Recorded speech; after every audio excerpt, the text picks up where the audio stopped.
Well, I'm here, but let's see if anybody else has managed to follow me. I don't know what happened. Everything just sort of frozen up on me. Kelly said I was still live, but I couldn't see anybody's. Oh, hi, Trev. Hi, Zoe. Hi there, Chris. Hi, Bear. I don't know what happened. I just couldn't see any of the messages that were coming to me. So I sort of, oh, hi, Susan. Hi, Isaac. Hi, Crafty. Hi, Ian. I just couldn't see what anybody was writing. So it was a bit like, what do I say?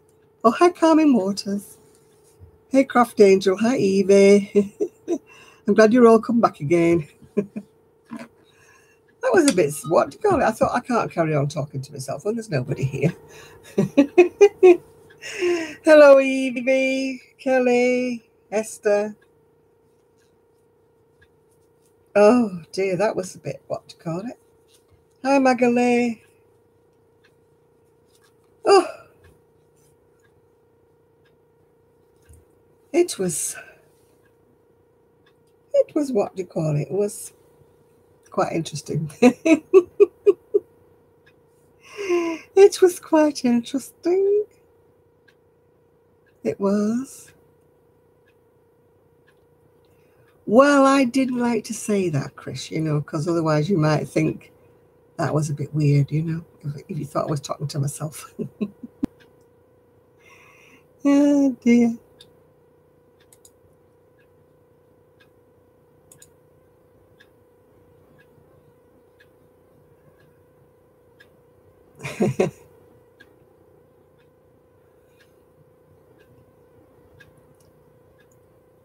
Kelly's watching here. Yes, Brandon, yeah. I mean, she was watching you before as I was, but then when you went off, I didn't go back again.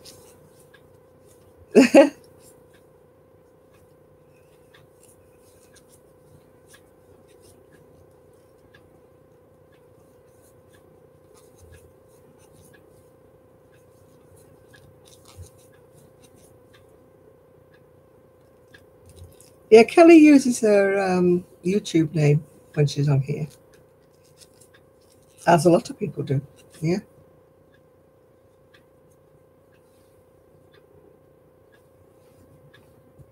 Oh, suddenly gone hot. Ooh. I'm a bit old to be having a flush. Hi, Marva. I'm doing fine. Oh, you saw Kelly, did you, Shad? Yeah.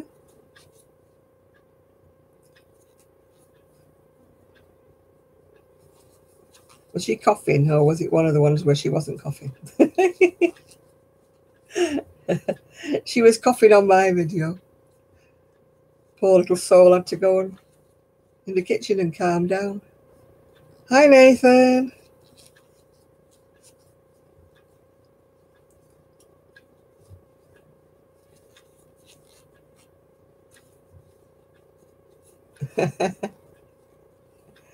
Yeah, it's a long time, Nathan. Where have you been? Oh, I know where you've been. It's been your son's birthday, hasn't it, today? Yeah, that's where you've been. I'll let you off.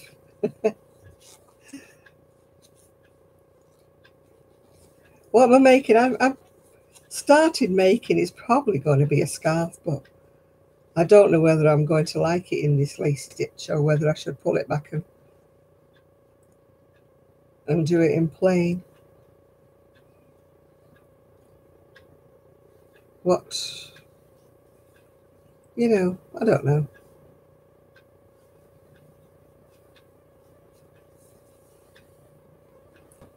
Yeah, his son's 10, I think, isn't he, Nathan?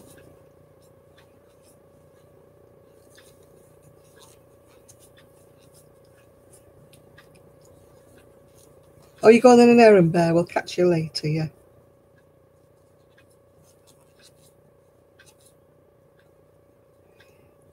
Ephraim, I had a message sort of from him on one of my videos, but he didn't really say a lot, yeah. I don't know where to carry on with it like that. What do you think, Cal? What do you think, Kelly? I think I should pull it back and do it plain.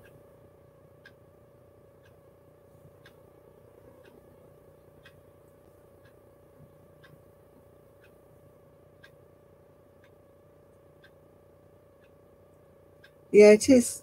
I'm on a 10mm needle. I can't go much bigger. I think it's just the pattern that's too... Oh, you like it, Kelly? I don't know whether I do or I don't. Plus, it looks a bit wide for a scarf. So I think maybe if it... You had a lot of snow. My son calls one of his granddaughters Chaos because, yeah, it is bulky. I think it's going to be just plain. It feels a bit stiff, yeah. Knit it. Go rinse your mouth out, Ian. Knit it.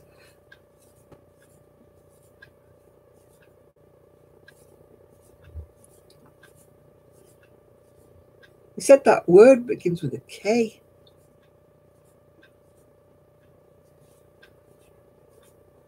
You know I don't like knitting.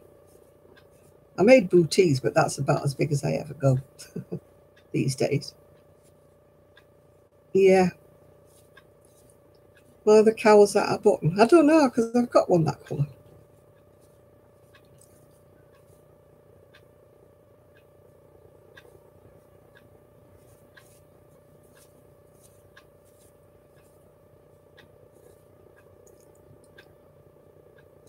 Oh, I know, garter stitch. Go rinse your mouth out, Ian. You know I don't do garter stitch.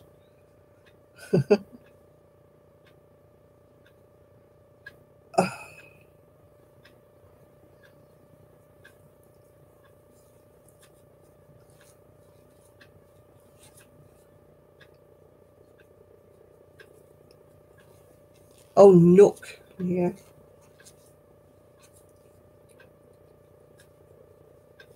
Hello, puzzles.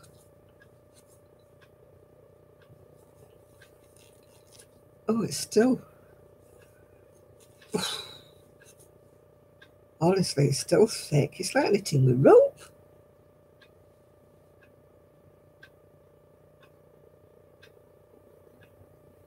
Yeah, it's a shame, isn't it, you Paul? You could have met up with Cynthia, couldn't you? Ian's going to get his mouth washed out with soap. He is carbolic soap. He starts mentioning knitting. You bad boy. It's not big enough, actually, this. It's a 10mm, but it really isn't big enough.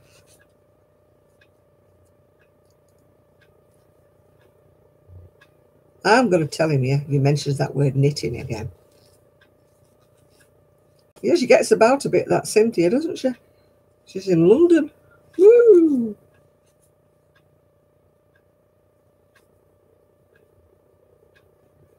Yeah, well, I would use a different yarn.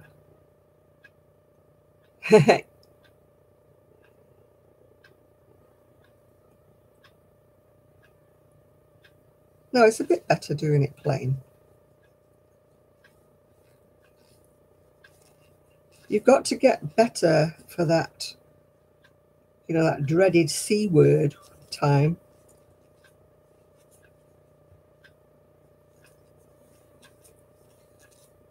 I have to get my prezzies all organised as well as a cardigan I'm making. Well, I should be making for a lady. I haven't started yet.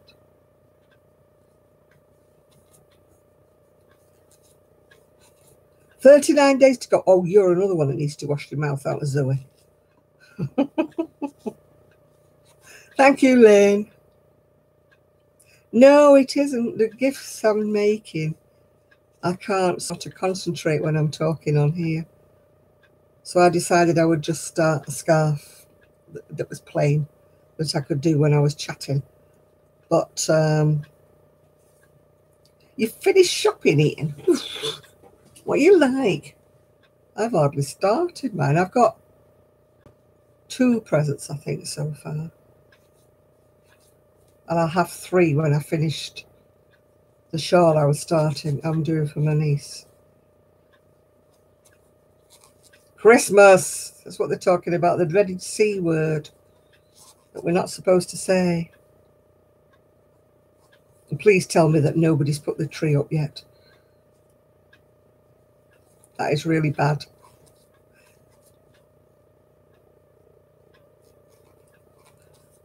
I know, it's an awful thought, isn't it? That's dreadful. Yeah, giftmas. I know, but... Oh, that was my phone telling me that it wants plugging in.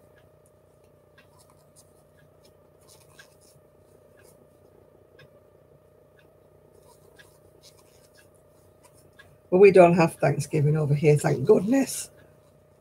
No, I don't put mine up until, well, I don't know, middle of December. I get fed up with it, you see, so the later a Grinch scarf. Not seen one of those. Anybody seen a Grinch scarf for Linda?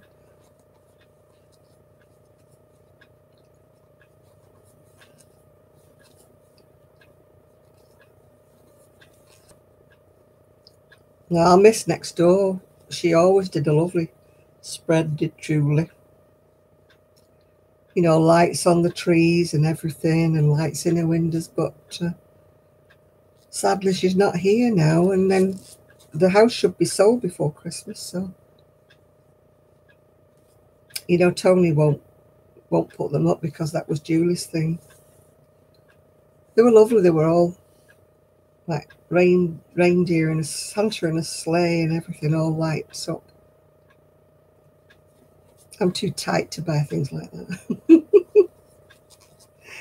I love seeing them on everybody else's, but when I look at the price of them, I think, not paying that.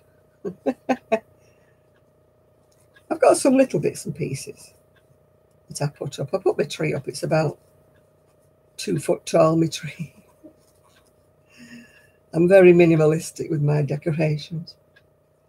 I used to go crazy with them when Ian was small, of course. And I carried on doing it for quite a while, even when he was grown up. He used to say, oh, God, you have to do that. It was my ex-husband, though, that used to do all the, oh, give over, Zoe, happy Christmas. Go away. Yeah, you take care of yourself, Zoe. I haven't even looked if you've done a Friday night video.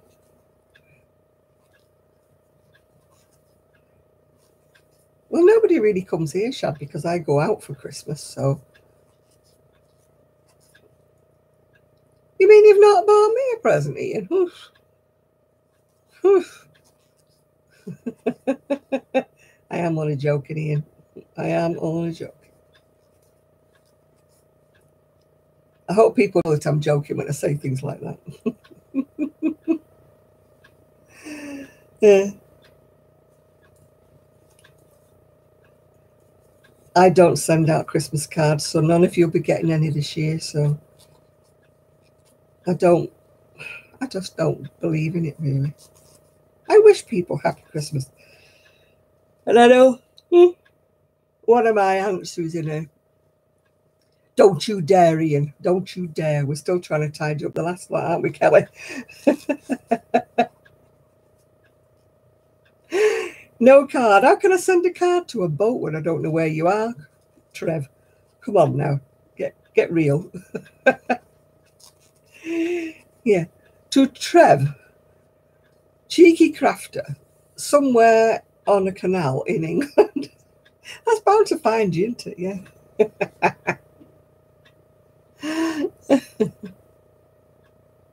Oh no, it's a different Ian. My son's called Ian as well, but Ian a different Ian.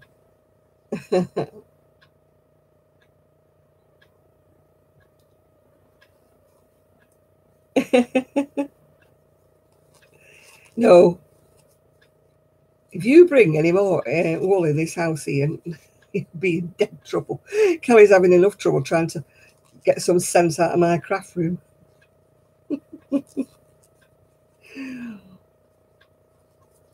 We're waiting for you to come and bring your little granny trolley. Yeah, we should do that, Kelly. We should videotape the bit you're doing. Your phone's dead, Brandon. Okay. Sorry about that. We'll see you again sometime. He must use his phone a lot, Brandon, because his phone's always dying.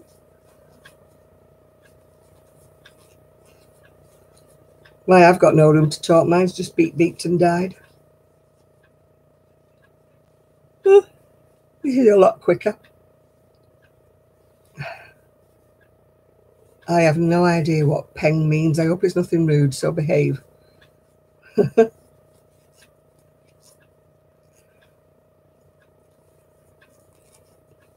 I gave you a spanner, Kelly. I don't know whether you noticed. Yeah, I'm trying to get, well, not trying to get rid of this. I'm trying to use up this super chunky stuff because it's too thick to make a garment with or anything. I don't know what I was thinking of when I...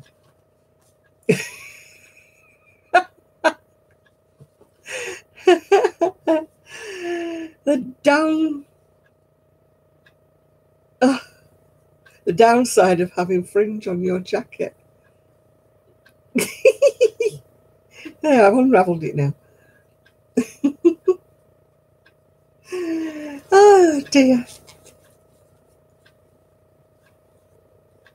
Yeah, you're one of the crew now. You've had a spanner for about 10 minutes. I don't think you noticed that.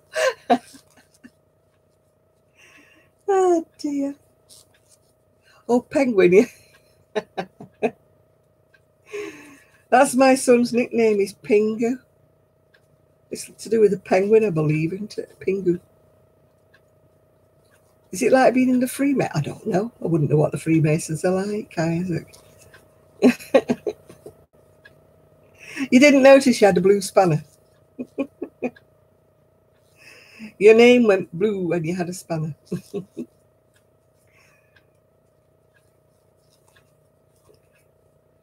Oh, this is so... Oh, is that what you have to do? You have to do a funny... I know you have to do a funny handshake, don't you? But I've never even thought about Freemasonry. So I don't know. We're all in the Illuminati. Ooh, that's a big word.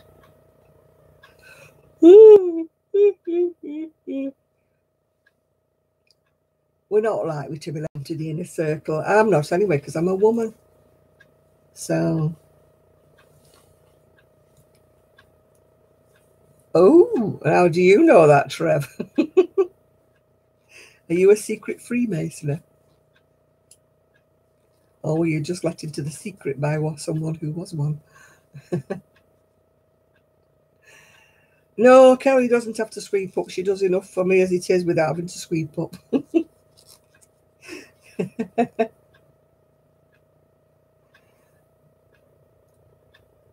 No, I don't want you to buy me any more yarn, Ian. No, no, no.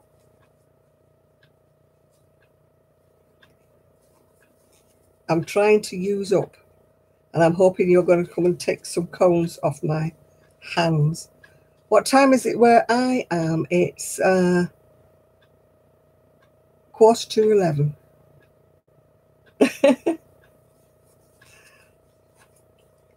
No, I have knitting machines, and I must have thought I was going to go into business making things on my on my knitting machine, because I got loads and loads of cones. Kelly will tell you.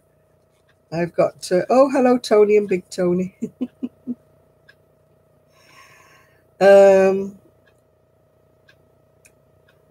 So I've got absolutely loads and loads, and so I'm hoping I'm not going to ever kind of use it up, but you can use it doubled or trebled. You know, you don't have to use it thin. I mean, Kelly's okay because she doesn't mind knitting thin. For our 4-ply, or, you know, the US fingering, yeah. So, I've already got Kelly knitting a sweater for my niece. I'm paying her in kind, don't I? Just choose some more. Just choose some more. Just take some more. You're sure you're going to want them back? Take some more.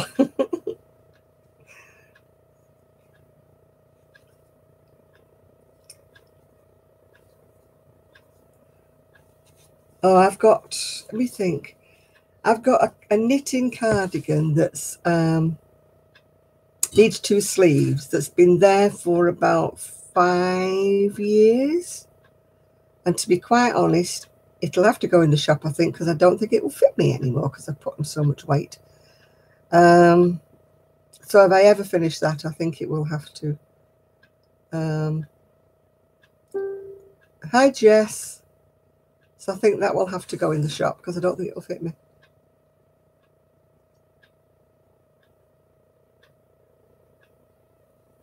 And I've got a crocheted jumper. Do I speak French? Not really, no. Oh, the end of the year, you're going to bust through your stash. I'm just hoping to bust through my stash before I die. That's how bad it is. It's a mission. I mean, Sue is in my will that I'm leaving all my stash to her. So she said I've got to live until I'm at least 95 and start crocheting faster. That's how bad it is.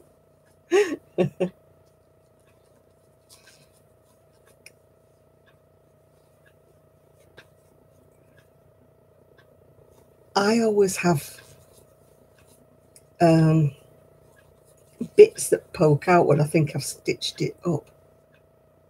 No, I've known Sue about 10 years, I think. I met her through a knitting club that we both kind of joined, yeah. Oh my goodness, what you're going to make with 25 days of mini skeins? You can't exactly make socks with them, can you, unless you use 2 or 3. I've still got two beautiful skeins that I got from Countess of Blaze last year when we went to Manchester. And they're so pretty and so lovely that I'm not making socks with them. There's absolutely no way. If there is, Kelly, I've never managed to sew in ends without them poking out. I've tried darning them left, darning them right, darning them up, darning them down. And then I cut the end off, and then the little tail still pokes through on the right-hand side. I don't know what the heck people do. Hello, Ruben. Don't know how people manage it to sew their ends in without weaving a... We're talking about yarn ends, Shad, before you get too excited. You sent me an email for later, have you? Okay, thank you, Eva.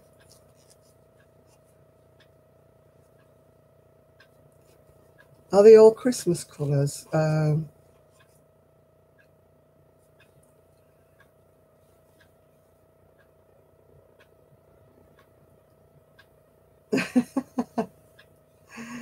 I am fine, Ruben, and you shouldn't do things like that, Marva. Smack your bum.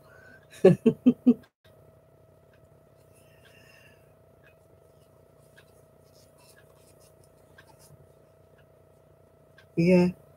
Oh, Evie's sorted out a pattern for me to do as a giveaway. I think that's what she means when she's sending me an email later.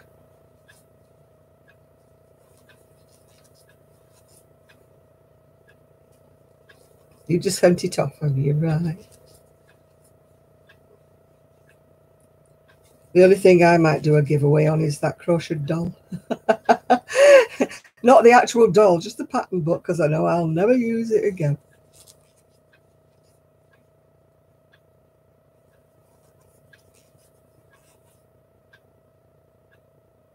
Hi, Ruben from Poland.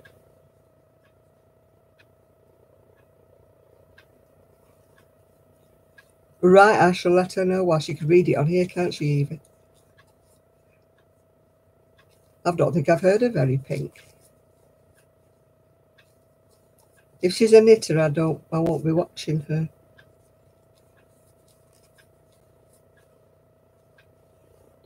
La, la, la, la.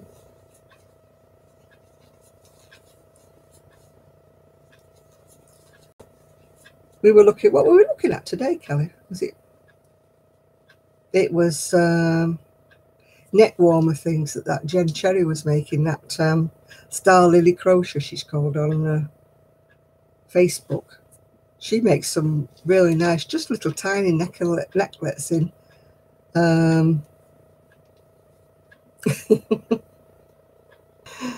little necklace done in fancy yarn, and she puts like fringing on them and they fasten with a button or a brooch. I bet she charges a bonny price for them as well. That's what Kelly was saying, make a wrap over. I've got loads of fancy yarn, Kelly, you'll have to have a look, that I got from Ice Yarn when I bought these bundles of like their sale yarn. Oh, thanks, Deborah. Yeah, I love them. They're an early birthday present from my younger niece. I had put them in my Amazon wish list along with a few other things. Oh, hi, Gray. I will greet Poland. Oh, thank you, Ruben.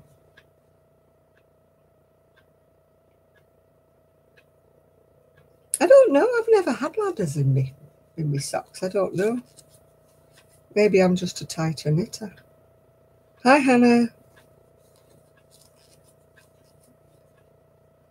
But I do mine on five needles. I don't do them. Oh, bye, Ruben. I can't knit on circulars. I really just can't. Everybody else manages to do circulars, but I do double points. DP ends. Surprisingly enough, the finer the yarn is that I'm knitting with, the nicer my tension is. Oh, happy birthday. Oh, Tony, it's the 25th of this month, dear. That's when my date is. But I shall be 37 because I'm turning it round. Yeah. So I'll be 37. And if you believe that, you believe anything. I've just had a hard life.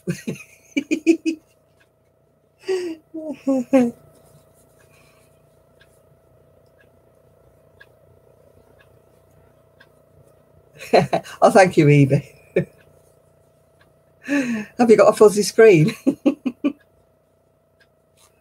No, the thicker the yarn is, the worse my tension is. I can't knit free. I can knit crochet free, but I can't knit free. I have to. Blind as a bat. That's probably why you think I look good then. Yeah. Oh, thank you. No, I'm not. I don't think I wish I was in my 50s. Although, yeah, maybe I would. I wouldn't want to go back to being young again and a teenager. Not in this world. I'd like to go back being young if I was in the world I was in then when I was young, if you know what I'm saying. I wouldn't want to be a teenager now. Yeah. It's just too scary now.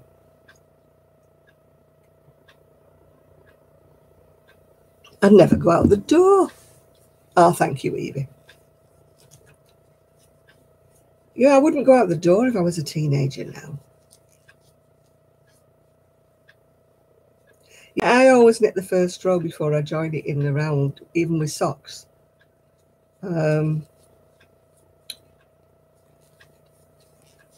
Because I don't, it never seems to work out right. And also it stops the problem of you twisting the cast on. No, and they say be careful you don't twist your cast on.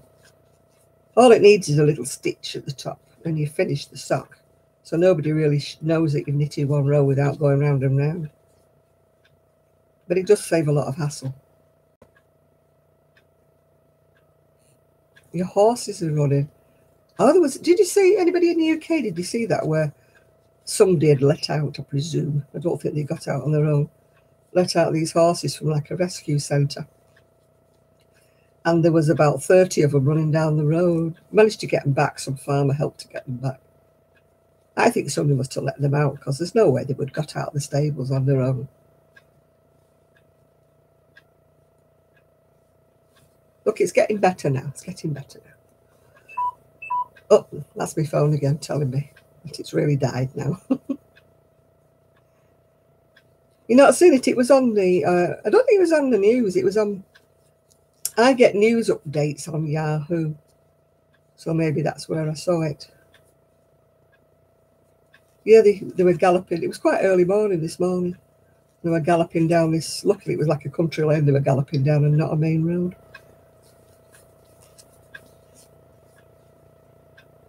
What did you miss? Me talking about horses getting out the stables and running down the road. Nowhere near here. Nowhere near here. Just saw it on the news. Yeah, there's no way 30 horses could have got out of the stables. Somebody must have opened the door and let them out. Some stupid people around.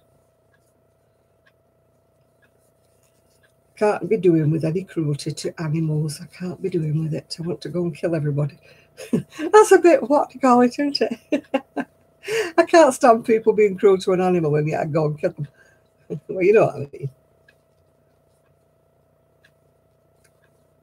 Yeah, I just don't understand how people can be cruel to a defenceless little animal. Although, having said that, I'm not a...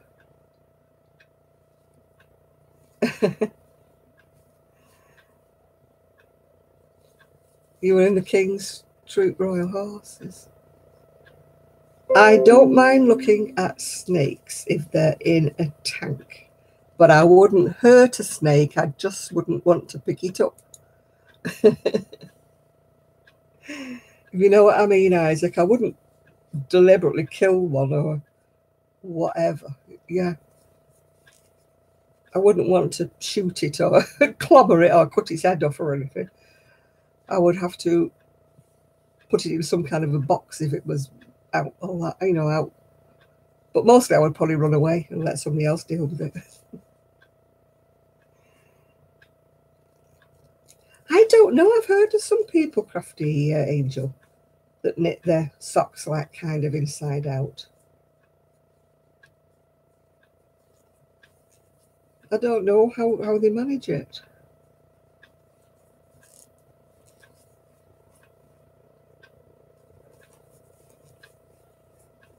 I mean, I don't mind stepping on a cockroach, I must confess. But I do try to hustle bees out, but I will spot a wasp. I've got me, like ants, I'll step on ants and things like that. I've got my criteria when I say I don't like hurting anything. I won't hurt anything that's useful, like a bee, but I don't see the use of a wasp. Yeah, a wasp is no use at all except for stinging you, and I'm allergic to the damn things. And it stung me on my foot, one of them, and it was dying a few months back. And I was in agony for days because all my foot swelled up because of me being allergic. Hi, Jenny. You're late to the party, but you're here at last. Yeah, they may pollinate, Isaac, but I really don't like wasps. They're nasty little things. Bees are harmless, unless you do anything to really aggravate them. They don't sting, but wasps just sting you for the heck of it.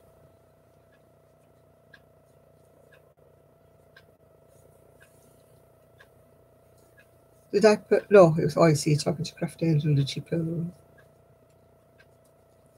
No, I need to sew booties.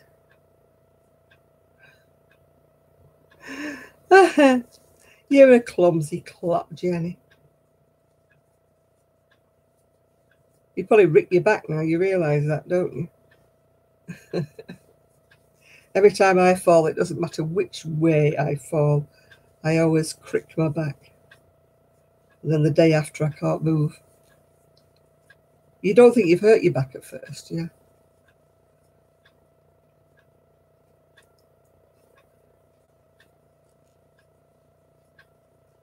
You've got your pain meds, right? Okay, I hope they work for you.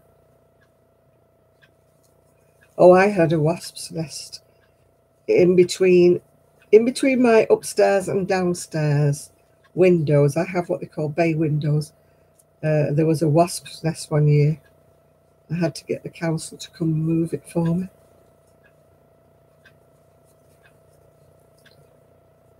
But I don't like wasps. And another year when Arian was little, we had a wasp's nest and they all kept flying into my son's bedroom.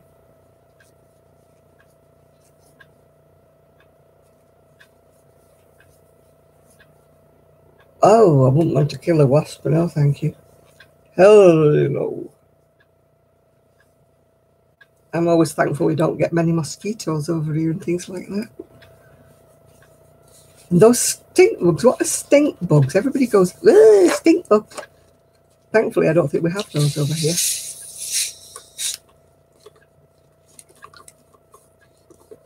I have no idea what they are, but there must be something vile. Because everybody goes, stink bugs are horrible.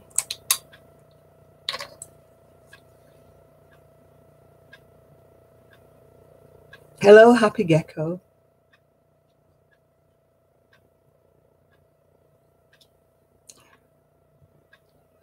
My little girl is stirring. I can hear her bumping about in the front room.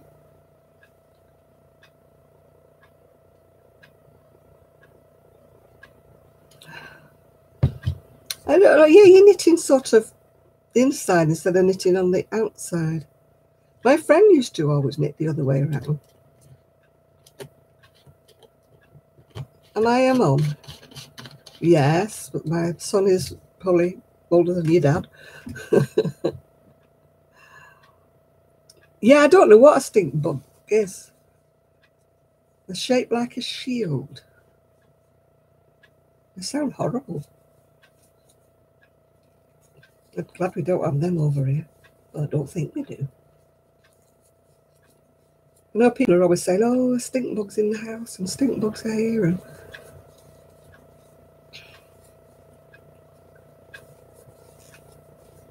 no, we sometimes get cockroaches over here, but they start coming in your house, they could infest you. It's awful.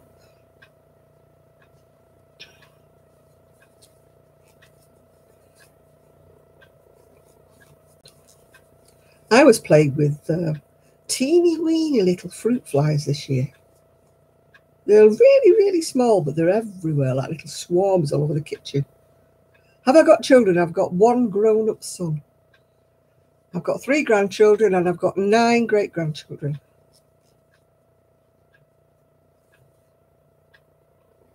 Yeah, no, you're still doing knitting, Blossom. But what she's doing is she's knitting on the inside as she's going around and not on the outside as she's going around. I'm making it's either going to be a neck warmer or a scarf, depending on how long I make it.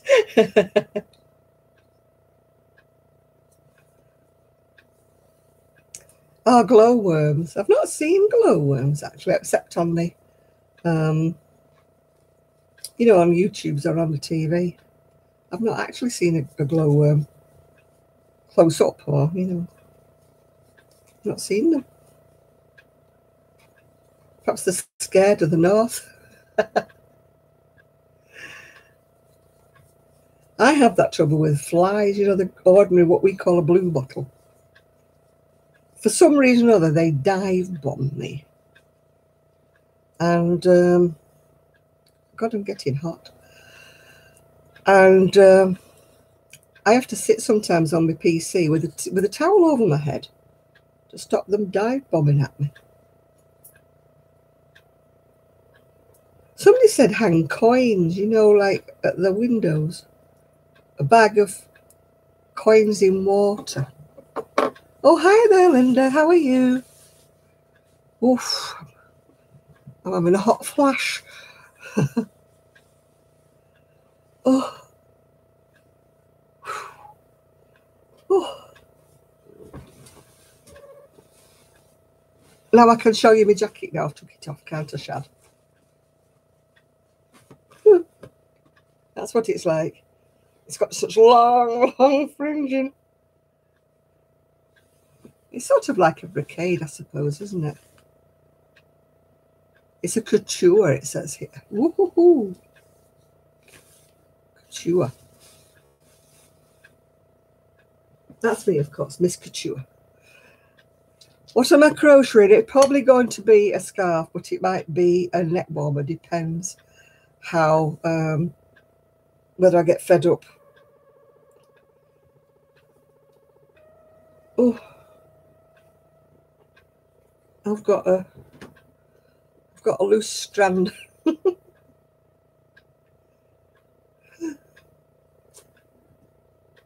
Everywhere I go, I leave strands behind. Oh, that's a bit better. What makes you want to do the cha-cha-cha? Or the Charleston, yeah. Oh dear, I don't know why I went suddenly hot. Oh, thank you, Linda. You still got your snow? We haven't got snow here, thank goodness. Oh, the fringe, yes, it does, yes. Oh, you still got snow? Don't you be going out in it, Linda. You'll fall over, you like me. Fall over your little finger. I have invisible lumps in my carpet because they trip me up when I'm not looking. Just because nobody else can see them. I haven't got the heating on very high, actually, Julie. In fact, before all this started, I had the patio door open because Poppy couldn't decide which side of the door she wanted to be on until the fireworks started, and then she decided she wanted to be indoors. What the... no, it's the Charleston, what they used to do in the 20s, yeah.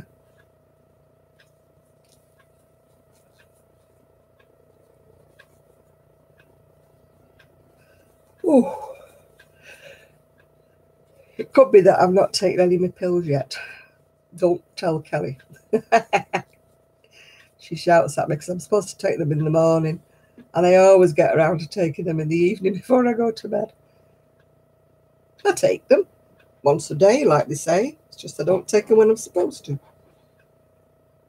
I forget in the morning. It's too much hassle.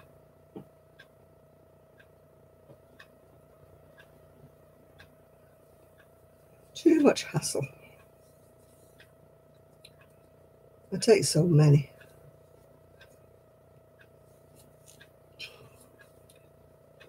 You know, I don't see why I have to take all these pills. I really don't. Yeah, well, you don't have to take a big raft of them.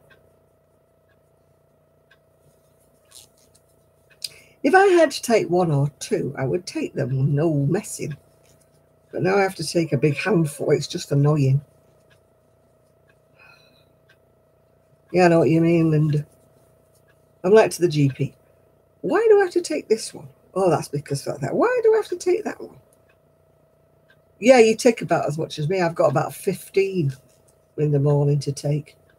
And that's not counting any vitamins. If I take the vitamins as well, I've got about 20 to take. All the vitamins have been making me feel a lot better. It's them that's pulled me out of all what I was in here.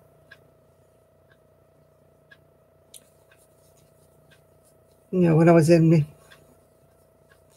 me funk about a month back, yeah. I managed to do my live videos, but that's about it. I was just like asleep most of the time. Well, they didn't really find out what it was. They just said I was B no, vitamin D deficient. They said I wasn't B12 deficient, but my daughter-in-law, who's a nurse, said you look as though you're B12 deficient, like what you're saying and what you what you're describing. So I got some B12 tablets, and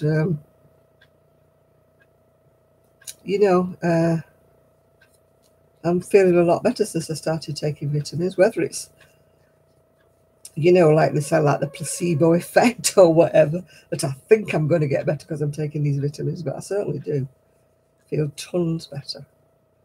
I don't eat right, as everybody will tell you. I just don't eat proper meals, and I don't eat, the real fresh vegetables and fruit and stuff that I should do. So it's no wonder I'm vitamin deficiency and iron deficient. So I feel much better now. I still rebel against taking all my pills. I'm just a rebel.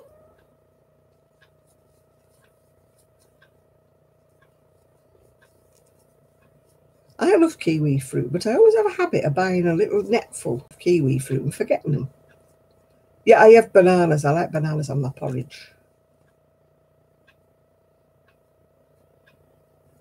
And I do like pears as well.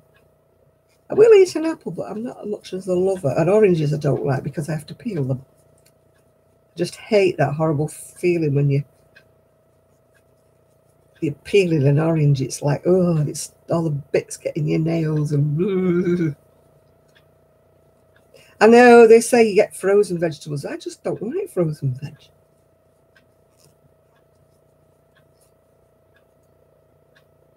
I've got a 7-day case, but I forget to fill it up. That's how lazy I am. Yeah. My daughter-in-law kept trying to give me avocados, but I must admit I'm not absolutely thrilled about them. People mash them up, don't they, and put them on toast, but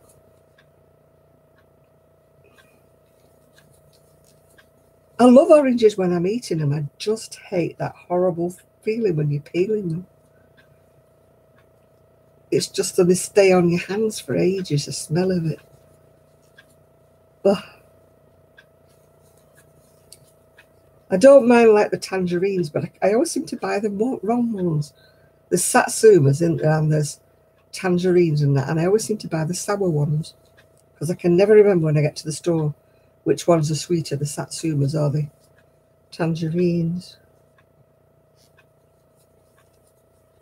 And I always get the ones that make you go, ooh.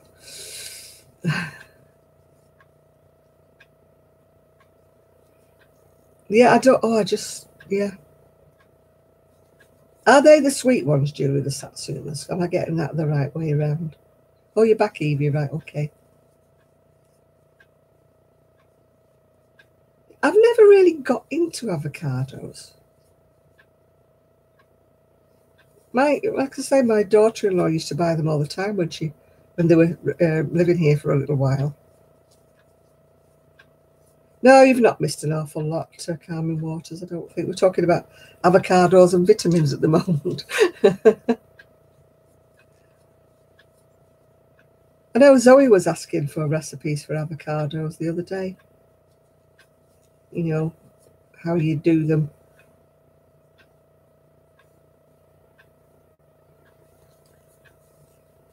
Yeah. If we can go to the market, it's much less expensive, to get the vegetables. Oh, I don't like peanut butter. No. I don't like anything to do with nuts. I've just eaten walnut whips and taken the walnuts off the top, which I will give to the squirrels tomorrow.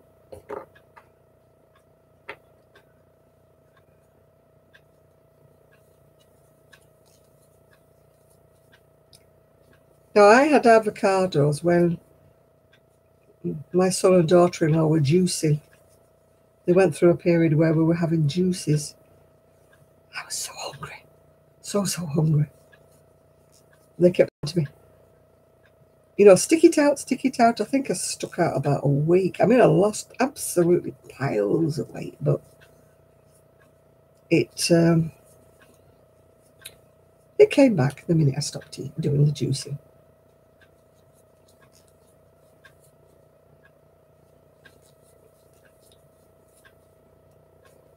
Yeah, I couldn't be doing without that juicing.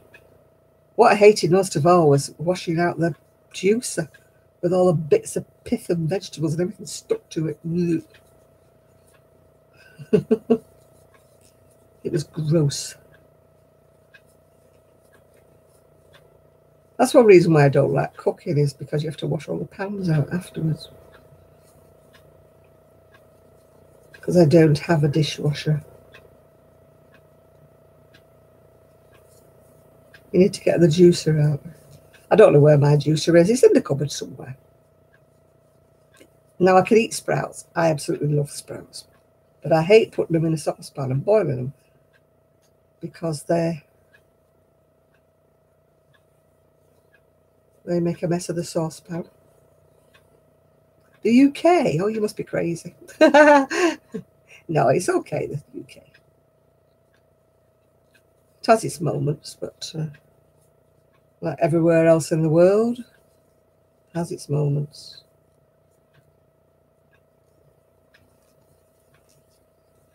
But by and large, it's not. We've been having a spate of knife crimes at the moment, though. I don't know what's going on. I don't know why youths have to go around carrying a knife. I really don't understand that. I mean, we don't have the guns kind of things, but we do get the knives. Oh, I'm diabetic, but I couldn't live on vegetables alone. I would never be a vegetarian. I don't mind eating some meals that are vegetarian, but I could never be one. Not while there's bacon in this world.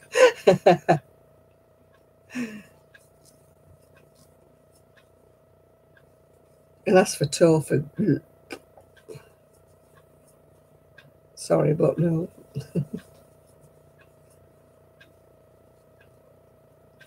I have my moments whether I like cheese or not. I'm not a kind of have to eat cheese person, yeah. Oh, Piccadilly Gardens is terrible. I would never. I don't even like walking through there in the daytime.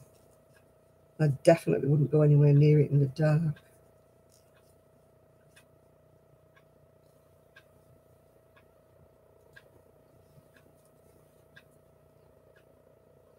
I love the French bread.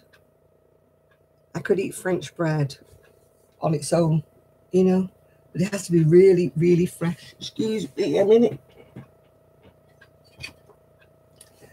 I've got an itchy back. No, Piccadilly Gardens was a beautiful, beautiful place. It was all full of gardens, and it was beautiful, and everybody used to sit there in the sunshine. And then for some stupid reason, whoever it was, the council decided to rearrange it all, take away most of the flowers and give us a huge concrete wall. And no, this is Piccadilly Gardens, not Piccadilly Square. And it then became, all right, Craft Angel, see you later. Now you're making me yawn. And now it's just a haven for homeless people and drug addicts, and it's a no-go area. It's really not safe anymore, which is such a shame. It used to be so pretty. I used to love sitting in the gardens. I used to take my son down sometimes when he was little. Now, there is a place called Piccadilly, I think, in London, but I don't know whether it's a garden or not.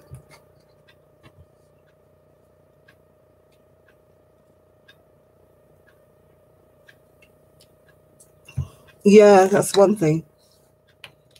You know, when you're doing knitting and it's like a lacy pattern and you go wrong, and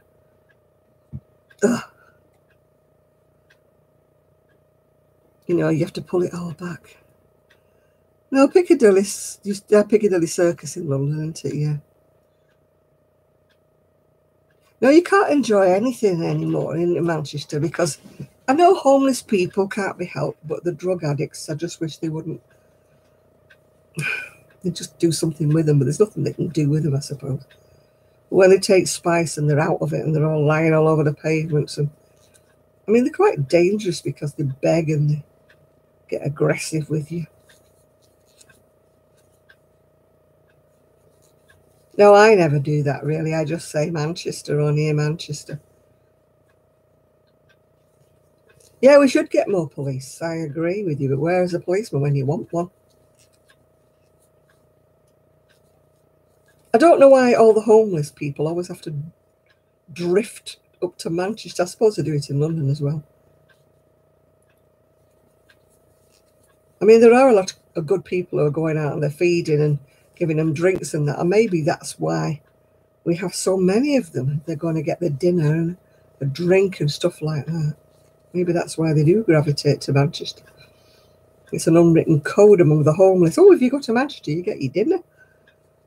They give you a sleeping bag.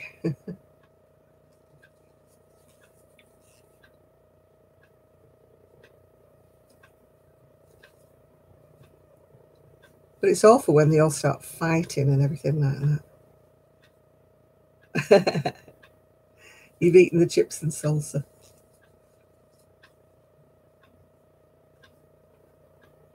Yeah.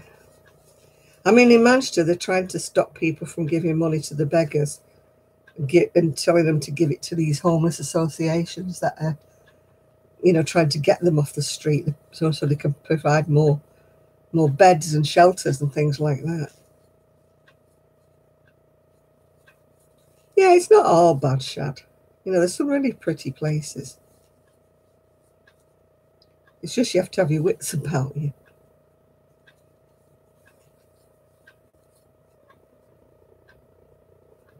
Oh no, our homeless are just out of it usually. They're off their heads, that's the only way they are. I don't mind that, the genuinely ordinary homeless, but these are the addicts that get me. So that's why I won't give them any money. I'd buy somebody a coffee, but I wouldn't give them any money. Oh gosh, yes, we've got some lovely history. In the UK. Yeah, I would buy somebody sitting on the street. I would buy them a coffee or buy them a sandwich, but there is no way I would give them any money because you know that it's just going to go straight in the pocket and straight into drugs.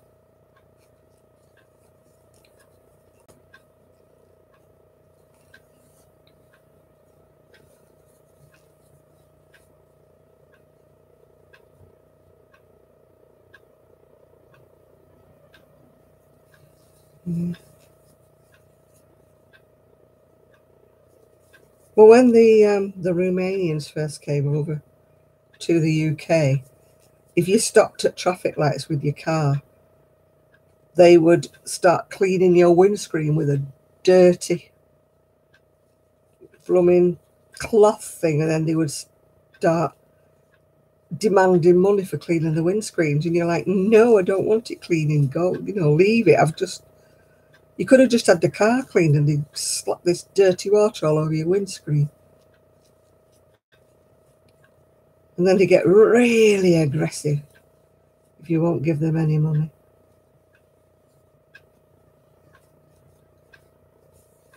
And then you have the beggars with the sleeping children. I'm sure they're not sleeping children. I'm sure they're them dolls,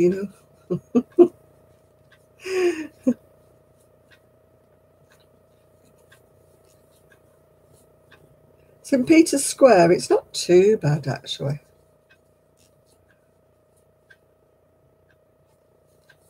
I mean, I do feel sorry for the genuine homeless. I just don't feel sorry for the drunks and the drug addicts on spice and stuff. I just can't find it in my heart to feel sympathy for them. But if it's somebody with children who's on the street for just because they couldn't pay the rent and that, you know, I do feel more sorry for them.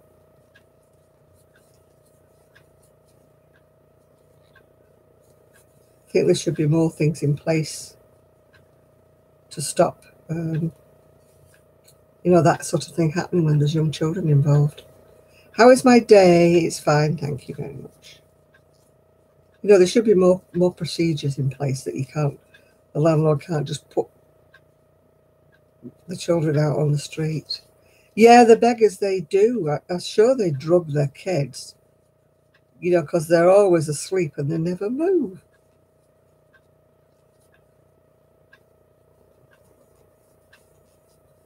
Oh, you're going to shred cheese, right? Okay. What are you making with your shredded cheese?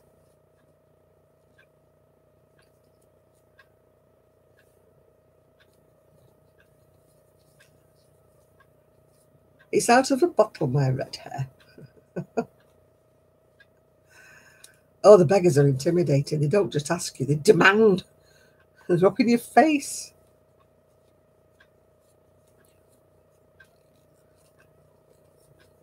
Yes, trolls, yes. You're right there.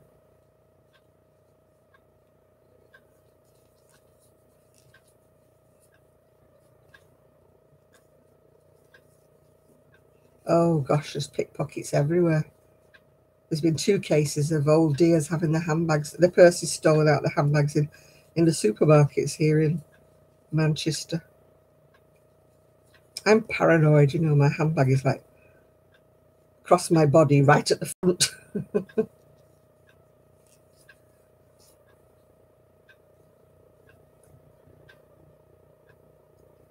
Well, that's not very nice, is it?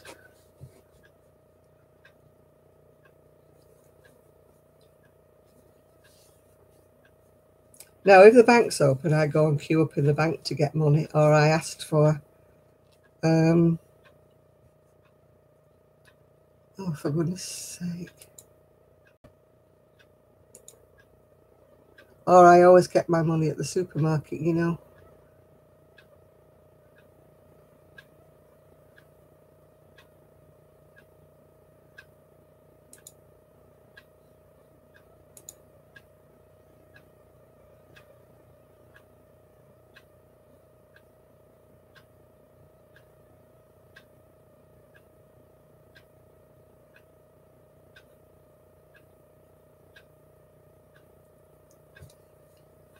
Yeah, they do manipulate. I mean, there's one beggar that sits in front of the butty shop in the village, the sandwich shop in the village. And every now and again, you'll see another bloke comes up to him, like, and he's asking him how much he's got and stuff like that. And I'm thinking, he's like the boss of, you know what I mean, of this bloke who's doing the begging.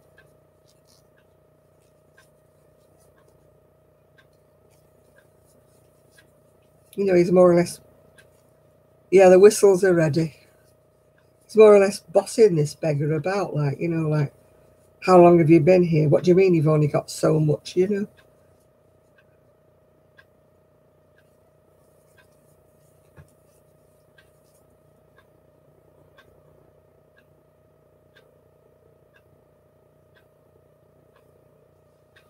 Yeah, they're self-medicating, it's bad enough, but when they use that spice and they go out their heads and, oh, they're just so violent when they use that spice and that.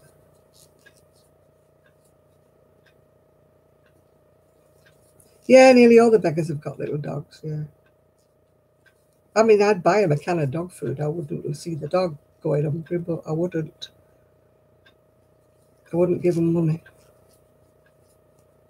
I'll tell you what, the dogs always look well fed, don't they? Have you noticed? You never see skinny dogs.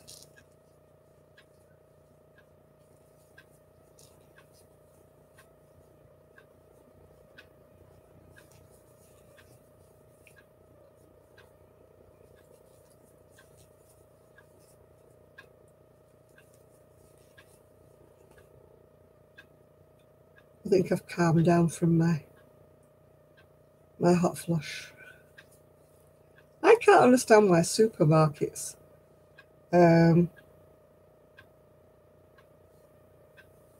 you know, kind of let them stand right in the doorways and harass people. You know, surely it's their jurisdiction to move them along. You know, I mean, customers going into a big store don't want somebody sitting outside on a blanket, do they?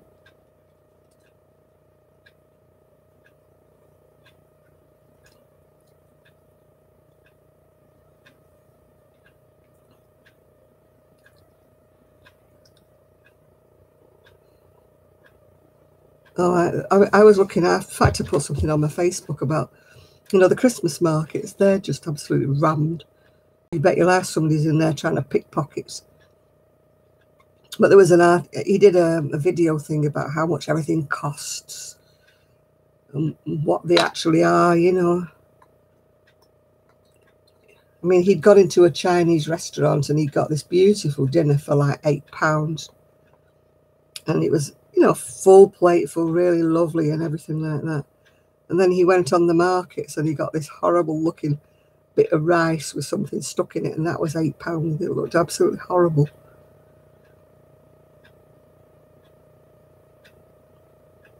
Yeah. I've been fortunate. I've only had my purse stolen once, and that was when I was in the shop. Unfortunately, I had two purses, one that I used to keep as a wallet with my actual notes in it. And then there was another purse I used to take just when I was popping out to the shops. And all it had in was a few coins and different things. And I was only going out to get a paper. And I put my purse down and these like gypsy looking women came in. And they stole the purse, but they must have been very disappointed because they'd be lucky if there was about £3 in it.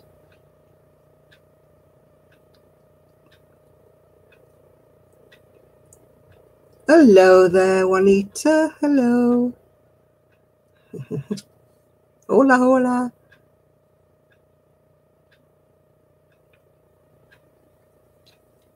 At least we've not got the excitement of Candy Goth and a clone in this week.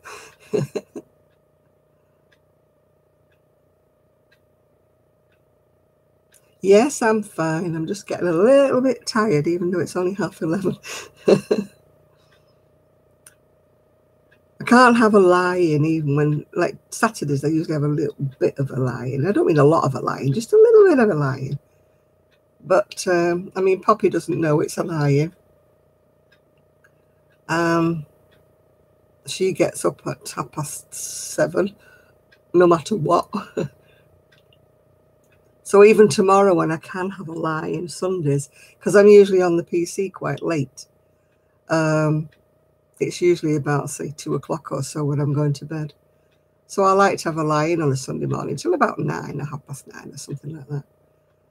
And but I know for a fact that Poppy will wake me up in the morning. You're new. Well, I hope you're not going to be rude. If you're not going to be rude, you can stay and talk. We're usually talking about crafts and things. And I don't like grating cheese. I always managed to grate my end of my finger. Yeah, I did see that. That was terrible, wasn't it? Where they were scamming everybody.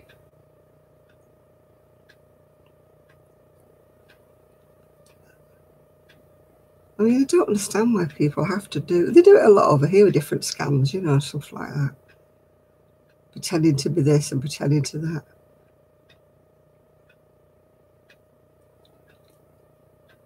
Yeah. When he accused them of pinching all the money, didn't he? The so-called homeless guy. Yeah?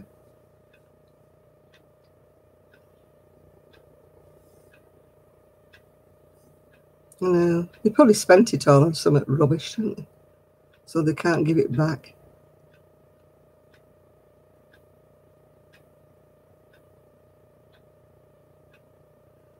To collect some money for your studies, why have you applied for a grant or something?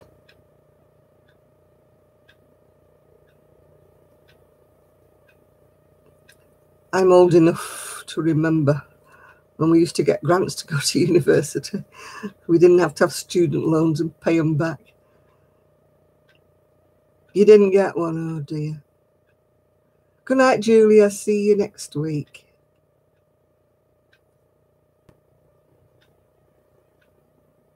I know those. I mean, my niece, she's what, 40 something now?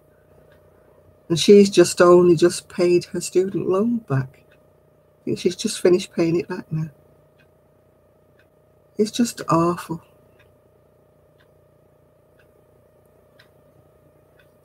I think it's terrible when people make these kind of GoFundMe pages. I think they should monitor them. I mean, some are genuine. I know they are genuine, but some are just out to scam people, yeah.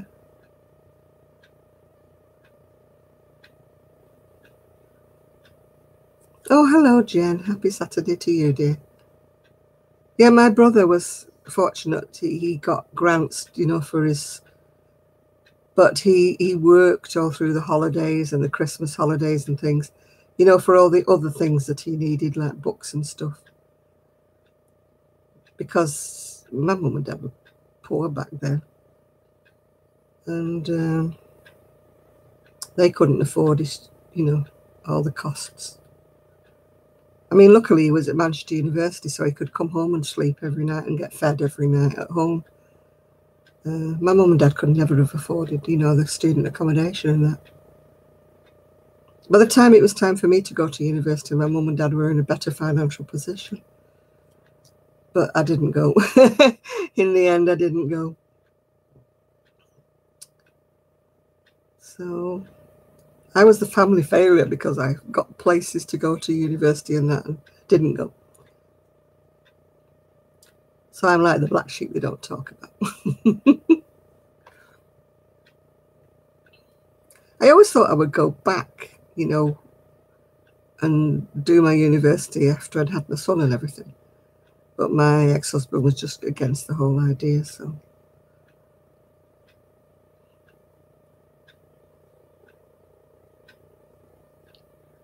Yeah, it is terrible for these... Why would the earth be flat?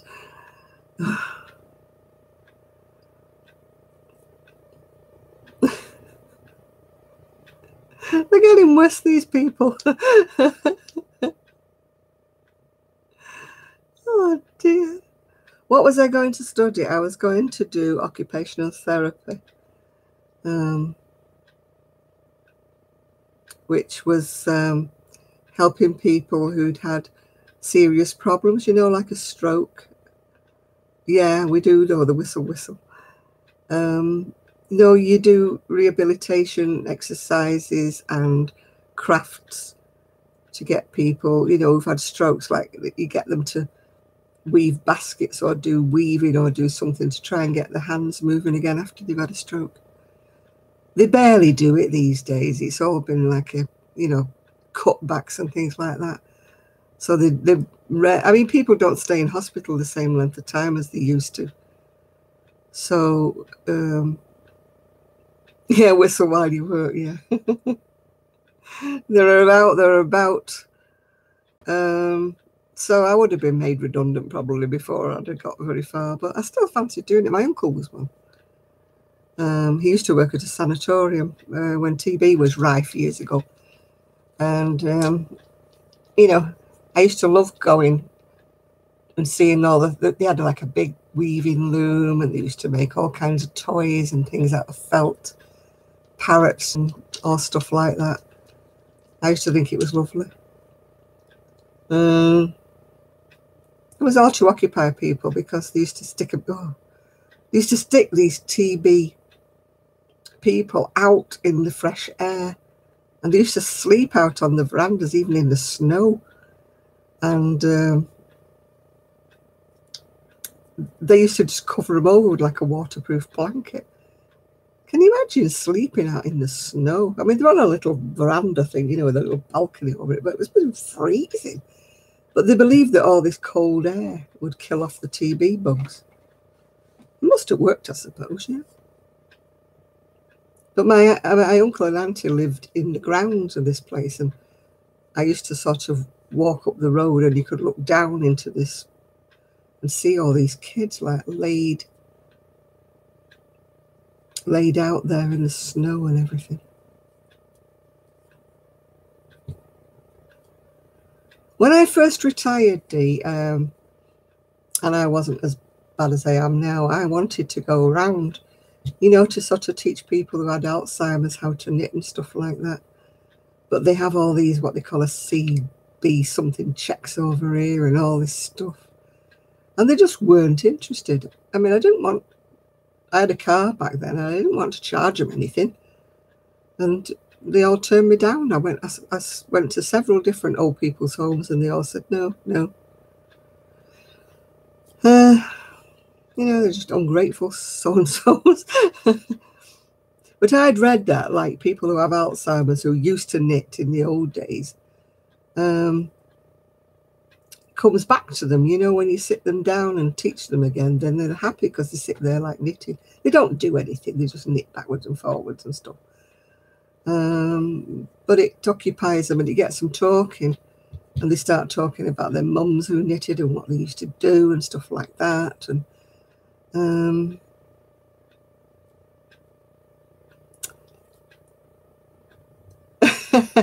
give some of my good friends wrenches. A lot of them have got wrenches, actually. It's just that they're not in the chat at the minute. Yeah, the muscle memory. Yeah, but nobody was interested. And then, of course, I started being ill, and I had to give up the car. Yeah, you're there with your wrench now. Where are you when we need you, Trev? But no, they weren't interested at all. No. And then I became, like you say, worse, and then I had to give up my car because I couldn't drive for 12 months, and then I never got another one. You were crocheting. Well, I can crochet and talk, so I don't know why you can't. I know you got to crochet and type, haven't you, as well?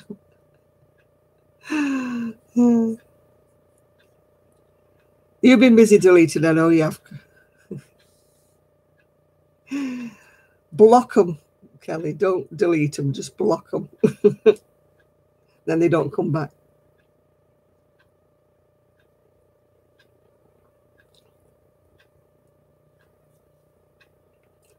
You drop stitches. Well, if you're crocheting, you're all right, aren't you? Yeah. Okie dokie. My God, Kelly, you're up late tonight, girl. Kelly's not a night owl.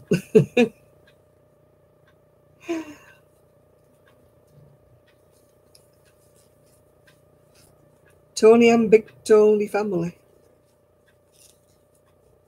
Where are you from, Tony? Are you from the UK or the US?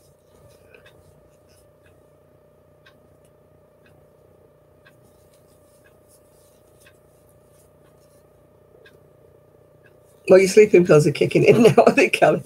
In other words, we'll be talking to ourselves in a bit, will we? Oh, dear.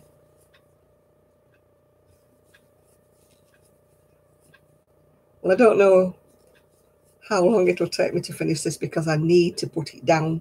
I'll just carry on doing it if I know me.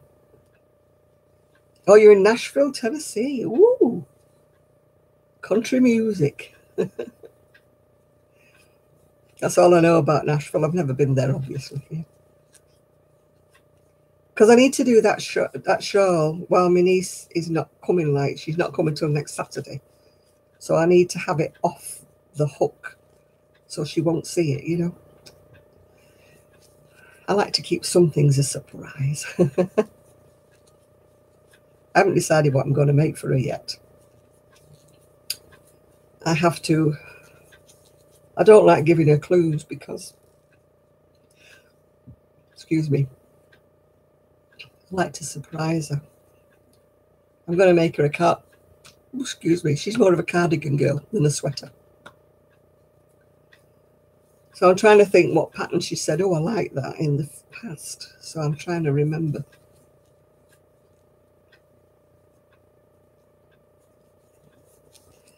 I know, I think that sometimes people sub to my channel, and when I look at it, I'm like,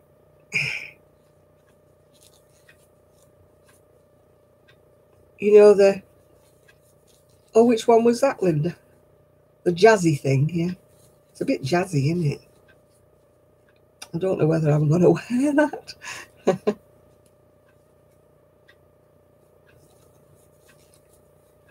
Yeah, I always associate Nashville with like things, you know, to do with the Grand Ole Opry or any kind of country type music, yeah.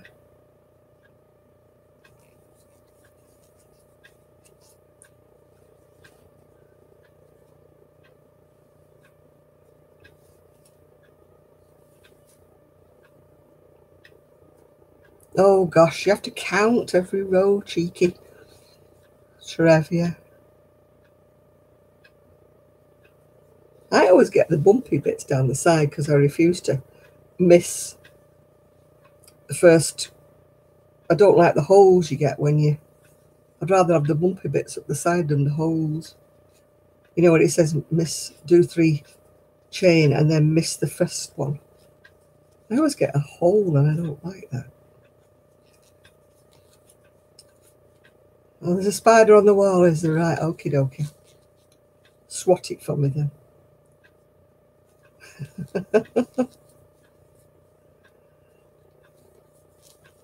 Whistle, whistle. I like some country music.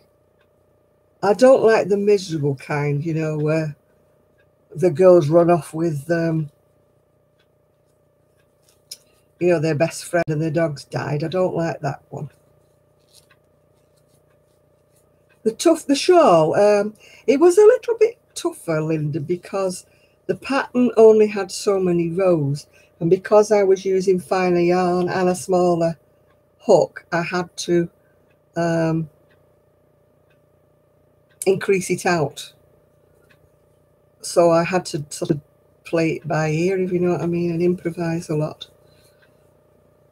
So, yeah, I only do 2 chain, Kelly. But I still get a bit of a bump.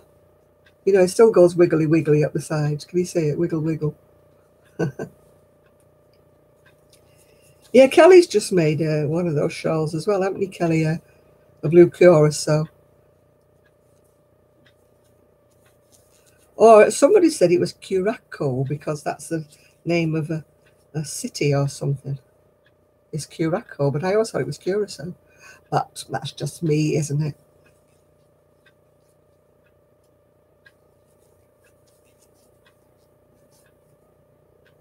Yeah, I do chain too, but it's still.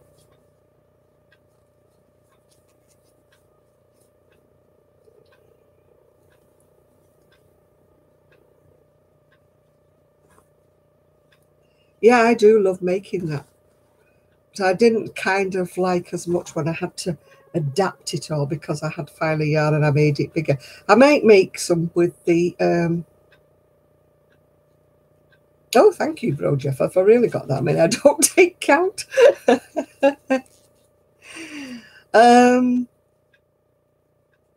Yeah, I might, you know, some of the iron I've got, well, look, you'll be sorting out for me at the top, right at the very, very top. The back of my chair, it's a Doris Chan. It's a free pattern from Doris Chan again. It's called All Shawl. And I used one of my machine combs to make it with. So it's only very, very fine. But I didn't like the colour, so I didn't put it on for sale. So it finished up with me. But I do like it fine because it means you can wrap it round. Yeah.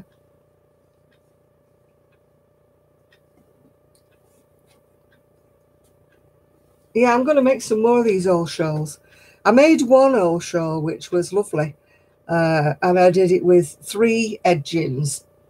And it looked very much like a flamenco shawl. I did it in black. And then I did the bottom one edging. I made it more ruffled. In other words, I put more than that into the row. And then I counted up a few rows along, and then I did another one further up, and then I counted out a few more rows, and I did another one further up, and I did it red, orange and gold, and it was on a black background, and it looked really pretty. It just reminded me of, you know, flamenco dancers. So I might make another one of those actually, because that one sold. I'm going to make a lot of these things. I've got to get my Christmas presents done first, though.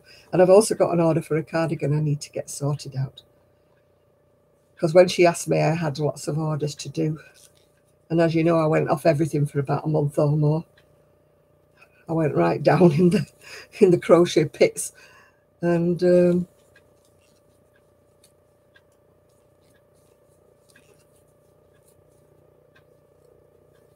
oh, I'm not putting this one on. It's been washed too many times. It's all sad.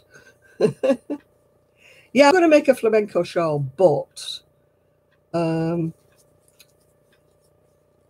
and I were going to concentrate on making some like shawls and hats, you know, to try, you know, to capture some Christmas market things. So, I mean, I'm a beggar for making cardigans, as you know, and jackets and jumpers and sweaters and things, but I've got to stop it and make something smaller, you know, more sort of saleable. I mean, Kelly makes some gorgeous hand warmer things. And I've been looking at, like I say, that Cherry, that's Jenny, XERRI. She's on Facebook as Star Lily Creations. And she's been making little wrap things with a button and fringing on him. And she sells them for, oh, quite a lot of money. But she's in the sort of craft kind of community. So she manages to sell them, which I don't know whether I would, because I don't have that kind of crafty boho following, you know, that she has, yeah. So, yeah, I know people ask me why don't you make patterns up?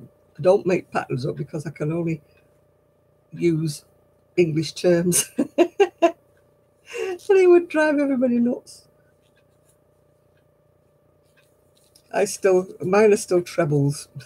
They're not double crochets, they're trebles. Yeah, half double crochets, half treble. So I have to translate everything into my way, into my English terms. I can't understand all this American terms. Well, I've used a big ball up anyway.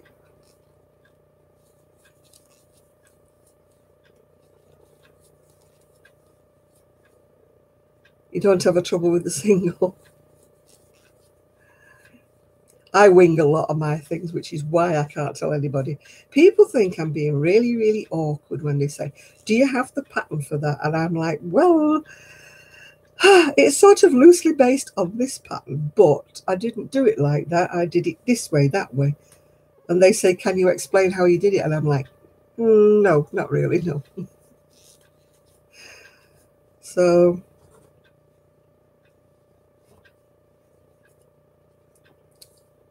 doing quite well here. I have 4 balls, but I don't think I'm going to need 3 balls in this scarf. I'm going to stop tomorrow because I've got things to do.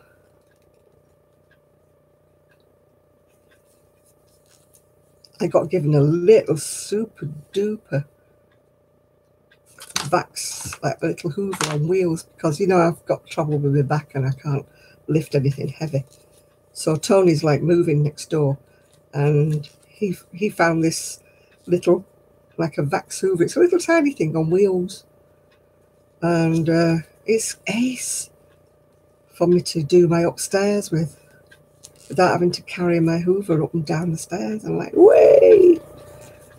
But it didn't have the end, you know, that you need to do the stairs with. So yes, I'm going to do that. I was going to do it today, but Tony came in, and I mean, he's only going to be here for another fortnight, and so I let him have a chat. But I was, you know, when you're raring to go and you... The only thing with tension is practice, Trev. You know, I mean, I wrap me yarn around all my fingers and everything to get the tension. But everybody wraps the yarn differently, because Kelly crochets completely differently than I do. And then Sue crochets completely different to either of us. So there kind of isn't any wrong or right way. All I know is that I've got to find some kind of way of wrapping it around my fingers to get my tension. If I let it flow freely from the ball, then it goes all slack and sloppy. But it's very difficult to say to anybody, oh, you have to hold your yarn this way, because everybody uses it differently and everybody finds their own niche, the way you hold a hook, the way you... That's why I'm always very, very reluctant when people say, oh, which way do you hold your hook? Which way do you hold the yarn? Yeah. Because it's kind of like the way you develop. I mean, I've developed my way of doing things over the last, 50, 60 years. Gosh, it's nearly 60 years since I learned to crochet. And yeah, you see, that's the way she does it, and it works for her. So there is no right and wrong way. I always say to people, no, there isn't. Don't let people tell you you're holding it wrong, because whatever works for you, it works for you. You know, that's the beauty about crafting is, you know, you don't have to follow the herd. You can just, you know, use the hook you feel comfortable with, the type of hook you feel comfortable with. I mean, there's some people swear by this hook and that hook. Some people who use ergonomics, and some people who use, you know, ones with big... I mean, I just use kind of ordinary hooks, but on the smaller ones, I have to put a covering on, you know, to make them a bit fatter. Yeah, Gina, there is no right or wrong way. Whatever you're comfortable with doing it, then you just do it. I hate these people who say, oh, you're holding it wrong. You've got to hold it this way and that thing another way. The only thing I would suggest, Cheeky, is you have to put some kind of tension on it with whichever fingers you use to hold the tension of your yarn. Yeah, I flick. Kelly can knit the continental way, but that's... but you can knit the continental way, can't you, Kelly? But when you've been taught from a little girl to do it in the English flicking way, it's very, very difficult to retrain yourself to do it in another way.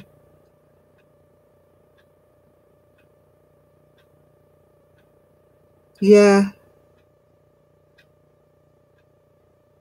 I can't purl continental, no. I had a German lady trying to teach me, and I could do it while she was watching me, but to me it was slower. And she said, oh, that's because you haven't practiced. I used to be an extremely fast knitter, because I knit with one, oh, whistle. I knit with one needle under my arm. That's the only way that I can knit. And I used to be able to really, really quickly until I had all my shoulder problems. And then now I get all hunched up and I get all shoulder cramps. I could do those little booties for Sue's granddaughter. That reminds me, I need to sew them up and make her another pair.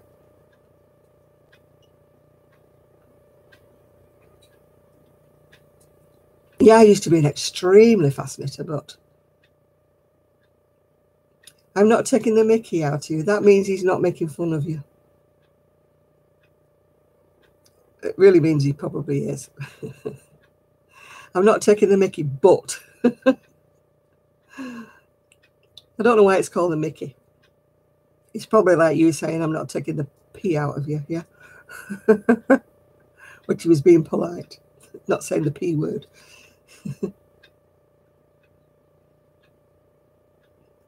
That's what we say when we're being polite, isn't it, Kelly? not taking the mickey. Oh, when the kids are about, you know, because the kids have got ears like bats and they pick everything up they're not supposed to. Oh, Mickey's a unit of hard liquor. I didn't know that. No. So you're teaching me something I didn't know there. I've heard of a Mickey Fin. That's where a knockout thing into knockout drops or something in a drink when you slip somebody some sedatives or something in the drink. Oh, I've got chocolate all over me. Yeah, it's a bit like how you make it putting me on, yeah. Yeah, it means you kind of taking the pee, if you know what I mean. Are you pulling my leg? Yeah, it's just another way of saying it. It means when somebody thinks you're kidding them, when you're saying something that they don't think is true and they say, are you, yeah, extracting the urine, yeah. Oh, you're off now, Kelly. Well, if I don't speak to you before, I'll see you on Tuesday. Okie dokie. Have a nice tomorrow, Kelly. Hope the lads let you sleep in a bit. Not that they will. Your lads are up with the sparrows. All right, that's a Mickey. I never knew that, see. No, Kelly's kids get up with sparrows like mine used to do. And they wake up full blast. They don't wake up sleepy like other people's children do. They don't wake up sleepy and grumpy, rubbing their eyes. They wake up like, hello, mummy. You know, full belt, aren't they, Kelly, from waking up in the morning. What's a fortnight? It's 2 weeks.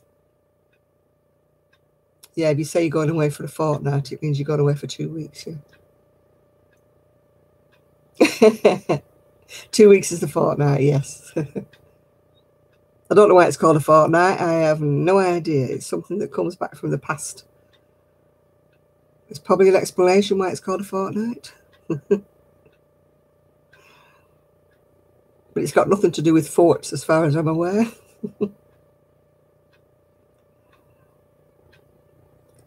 2, 4. No, you see, in the UK, we don't have it so much now. But there used to be gills, half pints, pints, stuff like that. But it's all gone flipping metric now, so you don't know what it is anymore. But I never knew what my granddad used to say. I'm just going for a gill. I'm only having a gill. And I used to think, what's he talking about? But I think it was a half pint. I'm not too sure. But now everything's in milliliters, isn't it? But the lads still go into the pub. And they still say that they are going for a pint. I'm going for a couple of pints. They don't say I'm going for a couple of litres or half litres or whatever they are. No, they still say they're going for a pint, even though they might actually be getting a pint.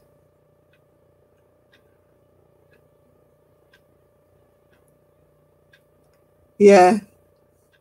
They used to say at the butchers, didn't they? Can I have a sheep's head and can you leave the eyes in because it's got to see me through the week? That was another saying that people used to say when they used to get a sheep's head to make soup.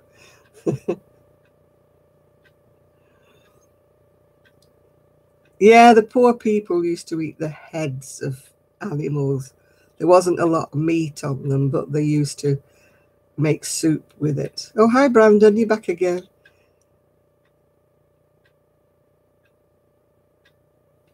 Yeah, I mean, all our measures have allegedly gone metric, and yet you talk to people. Like me, I only deal in inches. I don't deal in centimetres. I have not got a clue. You know, when my friend had her baby, and they said, oh, it's so many whatever. And her husband said, oh, can you give it me in English, please? He didn't understand how heavy the baby was or how long it was because they did it all in metric. If you're tired and you've been studying, I would say get some sleep, Riaka. because otherwise you can just overload your brain and it won't take any more than what it's taking in than it already does. If you're too tired, then I would just go to bed. Yeah. Maybe set your alarm and get up a little bit earlier and have another go at it in the morning. Yeah, well, you see, I don't understand it the other way. I only understand stones. Pounds and ounces I don't understand. And I certainly don't understand when they say it's in metric. I always say that, well, what's that improper weight? You know, I don't understand. When you get on the scales and they say you're so many whatever, kgs or something. All right, Shard, yeah, you take Nibbler out for his little evening constitutional.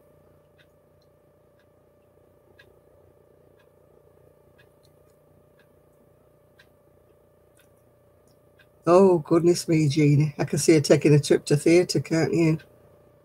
If it's not moving along.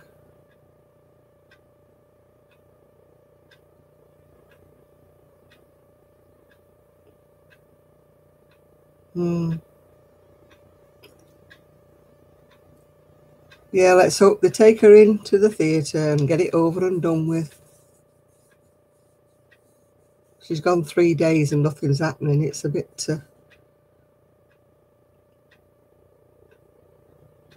Yeah, I'd heard of that. On the basis, in the... You know, people were living on the basis. They used to put the washing powder in the window, yeah.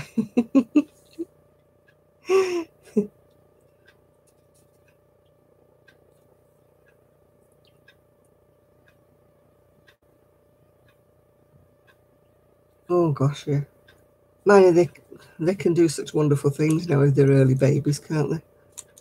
I mean, when I had my son, the baby was early, there was kind of like no chance for it. But now the babies at 2 pounds survive.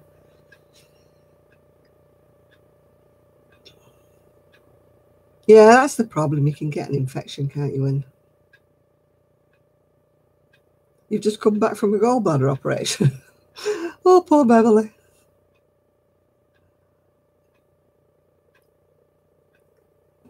Yeah. My baby was born nearly 50 years ago, and that's all I'm going to say about it. It wasn't the best day of my life.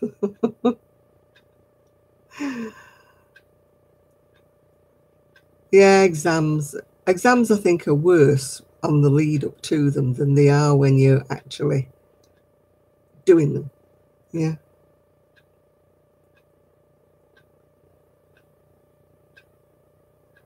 You know, I think worrying about them, we used to call it swatting, that's like revising for them. Getting yourself all... I mean, my dad used to say to me, go to bed. If you don't know anything now, you're not going to cram it in the last evening before. Just go to bed and rest yourself. And you'll know as much tomorrow morning as you did tonight. So...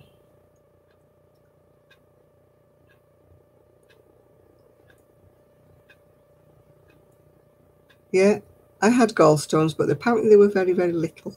And I think they must have disappeared on their own. So hopefully, no up for me. They were only little ones when they looked on the scan.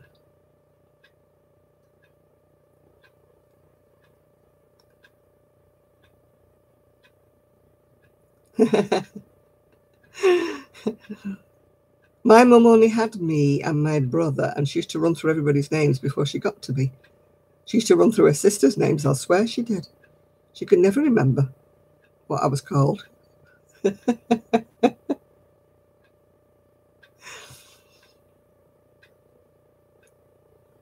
used to think, gosh, she's only got one girl. Why can't... And my grandma used to call me everybody else's name. She used to call me all my cousins' name before she got around to me.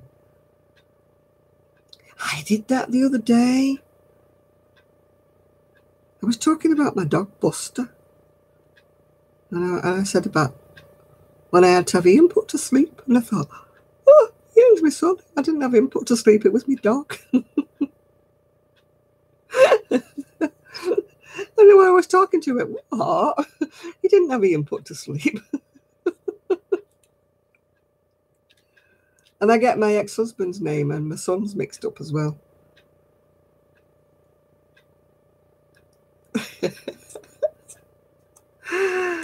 I don't know how my gran went on. She had 16. I don't know. She got everybody's name right.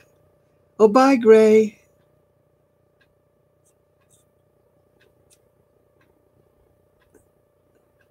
I've got a doggy bouncing about in the front room. She's probably due for her last trip to the garden. I've only got one, so you think I'd get his name right. And I always forget his birthday. I always give him the wrong year. I told him it was 40 last January. And he isn't 40 till next January. I wouldn't have been any good if I'd have had quite a few children, would I? If I'd have been you, Calming Waters, I'd have never got anybody's name right.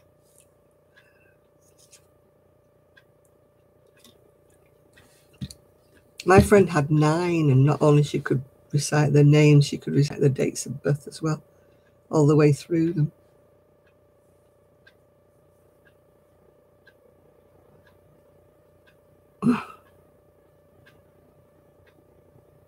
Hi, Brazil. I'm not in Brazil.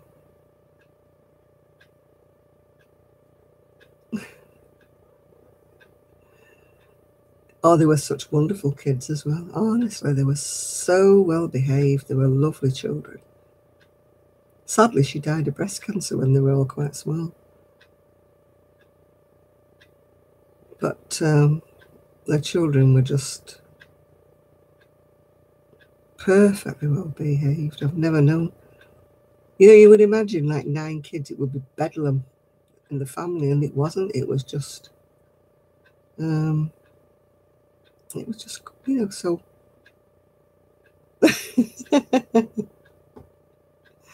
You were always a rebel, Trev.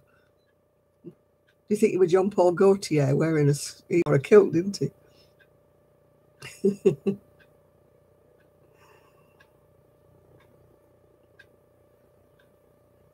I used to want to go to school in my hand-me-downs in my cousin's, you know, kind of clothes, because I wanted to wear shorts and long trousers. I didn't want to wear skirts because it was cold in the winter. You had this gap between the end of your skirt and the beginning of your socks. And your little knees used to get freezing. There was no such thing as tights for little girls back in the day. I used to try and pull my socks up over my knees, because especially when it was doing hailstoning or snowing. You can't wait till Christmas Eve. I don't think Santa's coming to my house. I don't know whether he's coming to yours or not.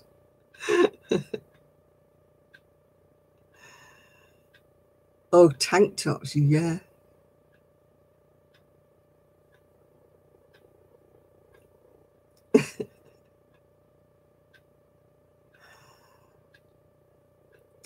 You're doing very well there, Crafty Crafter. I wouldn't understand a word he's talking about. Portuguese is not my language. In fact, nothing's my language, really. Got a tiny little bit of schoolgirl French, but it sort of exits my head when I get in the presence of anybody French. I can read French better than I can actually understand it or talk to somebody.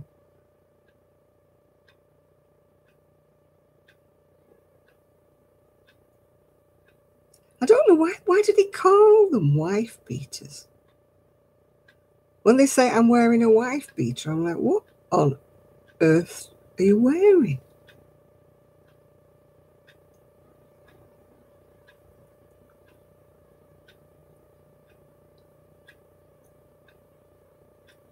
You know, why are they a wife beater? That's a horrible expression.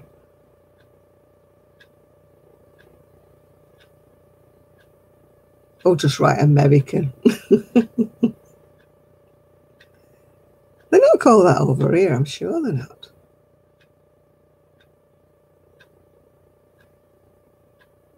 Ah, yeah, well, that name never caught on. Ah, I see, Dina.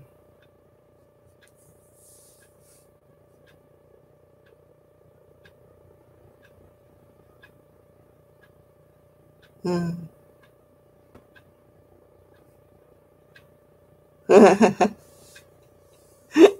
thought it was guineas.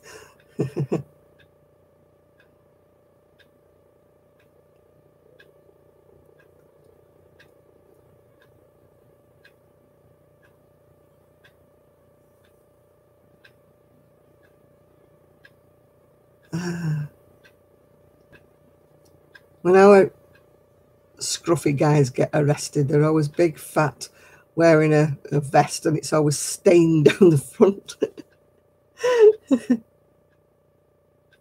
You see a lot of t-shirts getting arrested. Was there anybody in them at the time? Or was it just the t-shirt? Yeah, smarty pants, yeah.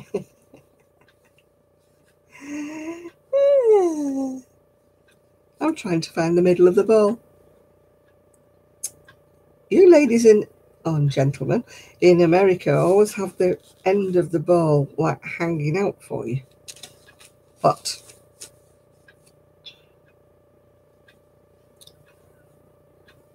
I don't know why it's trailer trash. I suppose it's a derogatory saying for people who have to live in a mobile home or bye Isaac, or one of those, not a mobile home, what they call them, like a chalet, aren't they? I don't think they actually move, some of them, do they? They're like a mobile home without wheels.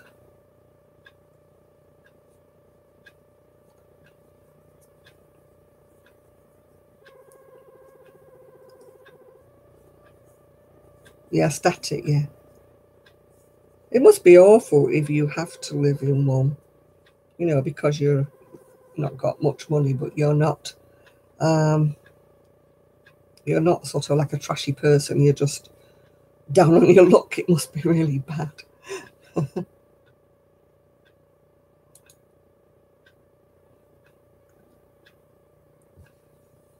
We don't have a lot of people living in sort of mobile homes over here, unless they're like holiday homes, really, or they're gypsies.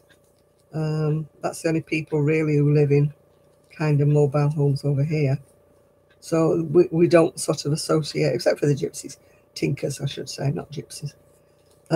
We don't really associate them as being sort of trashy, because people like my mum and dad sort of partly lived on a site. They lived part of the summer on a site, and it was full of like retired people, who are, have them.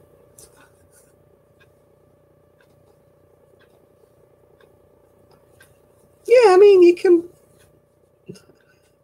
only got to watch some of the television, and you see these housewives or something or other, and they're very, very rich people, and yet they're real trash, aren't they? I'm sorry, but they are trash. They're eccentric, are they? No, they're trash to me. The way they lay into each other and stuff like that. Oh, yeah, they have their nails done, the hair done and everything, but they're still trash. It's kind of... the Romanies are nice people. These people have never seen Romany. My dad used to call them tinkers or didikais. He said they've never seen a gypsy in their life. True gypsies and Romanies were never like that. They always used to... all right, they've always been a bit of a thieving, but they used to usually thieve a duck or a chicken or something to eat, Well, they always say Irish tinkers, but I don't know whether they're all... Yeah, the Romanies are a class apart, but by and large, they used to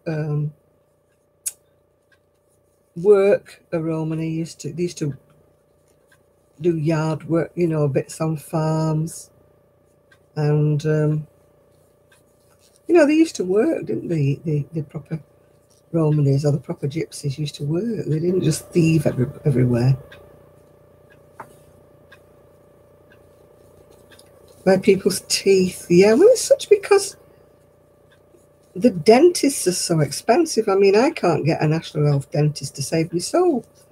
So I have to pay like £24 a month every month just so that she'll see me. And it doesn't cover me for having crowns or anything like that.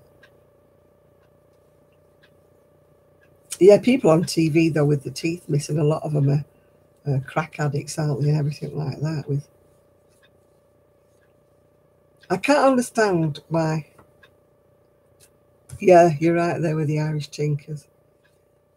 Why people have no front teeth. I'm sorry, but I'd have to go without food type of thing to get new front teeth if I have no front teeth. I'd have to do something. I just couldn't walk about without teeth. Not the front, not the front ones like that. But I couldn't afford it. I'd have to have false teeth. Have them all taken out and false ones put in.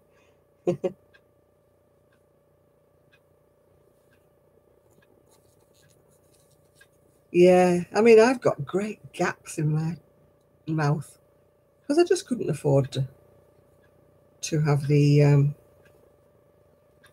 implants and the false ones and everything. It used to be, used to have NHS dentists, and there are still some around, but very few and very far between. Now they're nearly all privately run.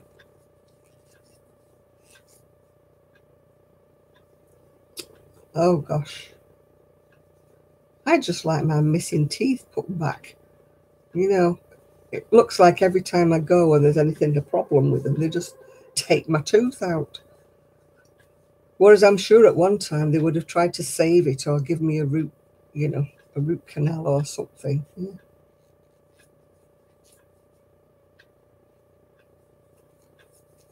Oh gosh.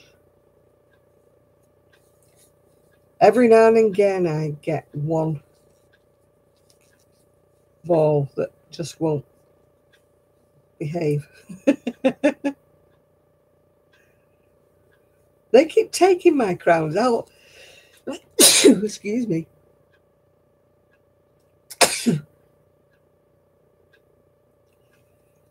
And when they take them out, because I haven't got the extra money, even though I pay like £24 a month, it doesn't cover. They call, like crowns and that, they call it, what do they call it? Cosmetic work, yeah. So my insurance doesn't cover cosmetic.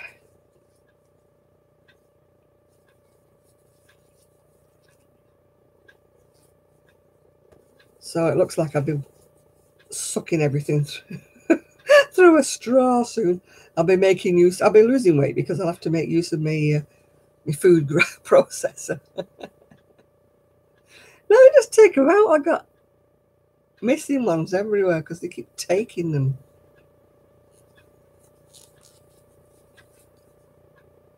My black and silver yarn and my black and the red lurex from Lolly's is gorgeous. But the white with the silver in it, it's just like Brillo pads. The only thing you can make with that is like scrub it or something, for doing the dishcloths. There's nobody wants it. It's horrible to work with.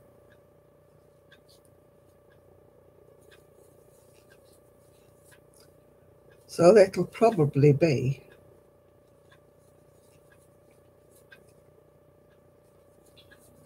a dishcloth. I wouldn't like it as a scrub it from my face. It'd take all the skin off.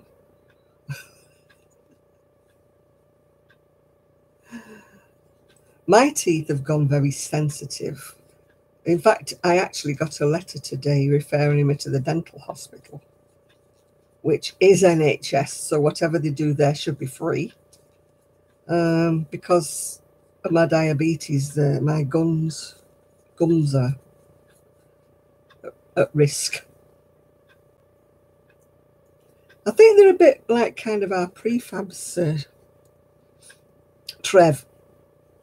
You know how they bring them in on a crane and dump them down. They're already kind of made, yeah. I'm working on a shawl, that's all, yeah.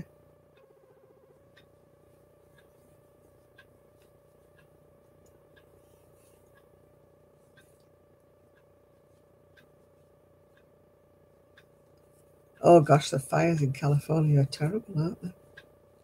All those people that are missing, I mean, presumed dead, I presume now.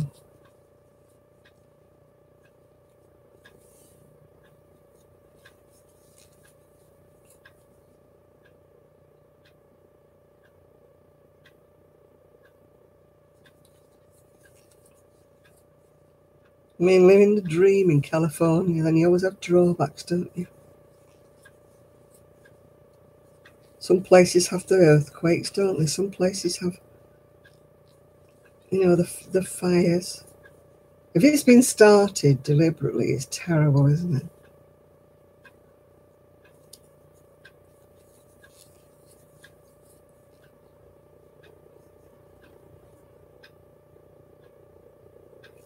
Yeah. I would like a little sort of, we call them like a chalet. It's kind of like a static mobile home, but not to live in permanently. I would like one just as a holiday home, for myself and the family. Because like we've got 9 great-grandchildren, and it would be nice to have one just near the sea so that they could play, it'd be cheaper. I always say if I win the lottery, that's what I'm going to buy. It's a nice big kind of non-mobile home where the kids could play out and stuff. My friend rented one in Anglesey one year, and we went for the weekend, and it was great. It was massive. It was like a house. All on one level, though, yeah.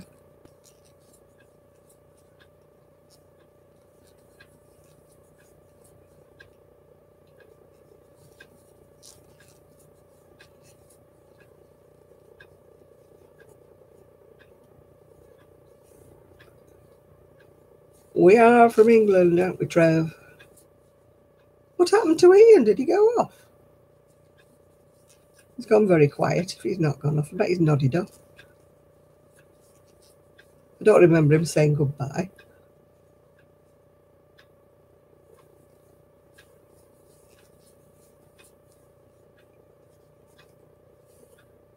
Did he say goodbye, Trev? I don't remember.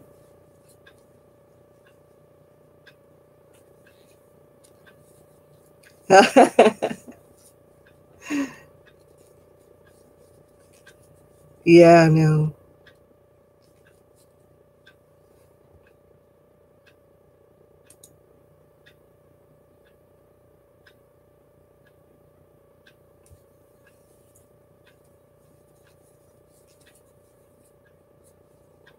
No, I think the fires are dreadful. But I mean, a lot of houses in America are not made of brick like they are in the UK. That's probably why they set on fire so easily. I'm not saying it wouldn't happen over here, but our houses are built more to withstand things. Fire, flood, and pestilence. That's us. We don't have timber frames, yeah. Oh, thank you, Kathy.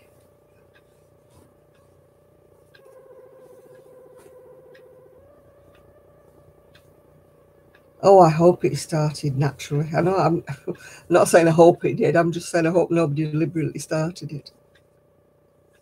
But just absolutely unbearable to think about, people losing their lives because somebody started something deliberately. I mean, a natural kind of, the Yeah, I hope you stay safe there, Lydia. Yeah.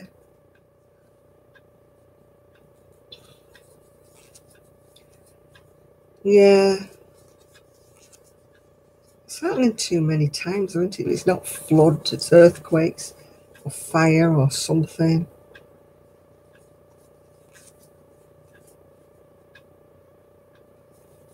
Yeah, like you say, it's all cutbacks, isn't it? All over the world, it's cutbacks. They're playing with people's lives. I mean, I've got an acquaintance, let's say, that lives in the Philippines, and he posts things showing like where electric light, poles are and that in the Philippines, and they're just, honestly, there's just like hundreds of lines going onto one pole, and you're thinking, how do they work out which is the right line for the internet and the electrics and what have you got? I mean, I've got another friend, she's in the Philippines, and when her internet goes down, it's down for about 5 or 6 weeks. And they just all take it as a matter of course. It would drive me mad. Yeah, plus the fact when you get to the sort of ghetto areas in the Philippines, they illegally tap into a lot of these things, yeah. So then it's all a fire hazard. I mean, a lot of one little, well, like, not really a slum area, but it burnt down all because somebody was using like a stove to cook something that was oil, and it went everywhere, and it started a fire all through all these little shanties, because they were all like lean-tos and made of wood and everything, and the fire just bounced like from shack to shack to shack because they were all like temporary structures, let's say. That's what it's like over there. Everybody's, well, not everybody. A lot of people in the Philippines are very, very poor.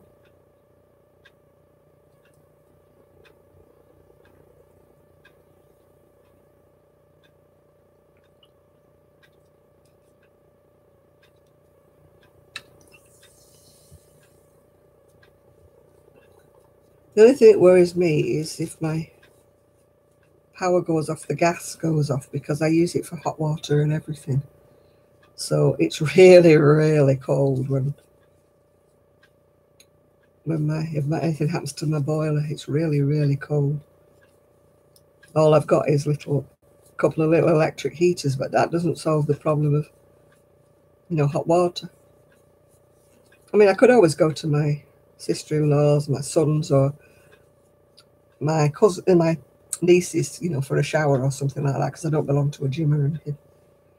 And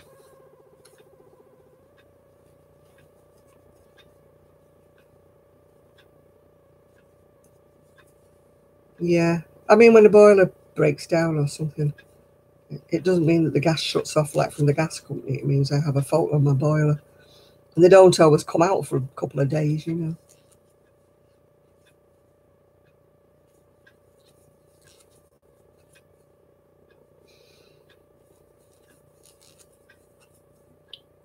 this yarn's squeaking. Can you hear it? It's going squeak, squeak, squeak, squeak, squeak, squeak, like a little mouse.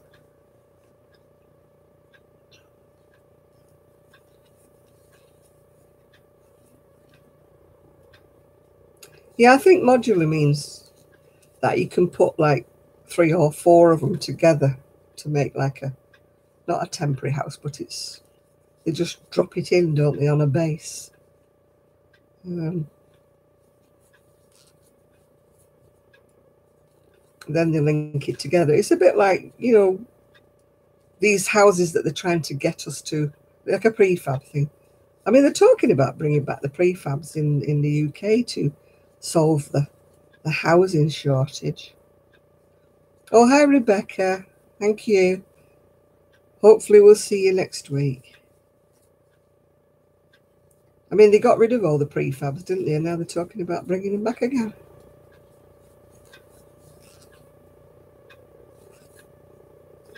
Oh, I don't know what mine's worth. Needs a lot of work doing on mine.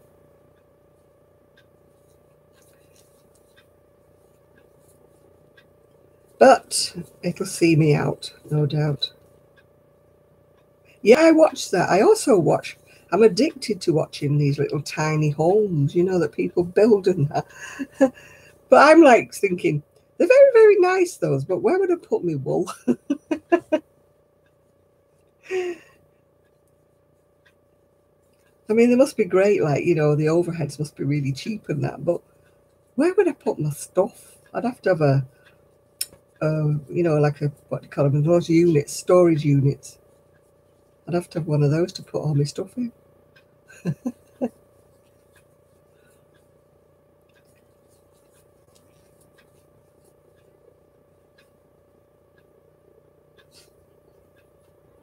Hello, baby. Hello. You woke up. My puppy's woken up. You all right, chicken? Mm? I don't speak Spanish, no way. I think she wants to use the garden. Hang on a minute. You all right, Pops? Come on, darling. Come on, chicky. Want to go, Louise? Come on, darling.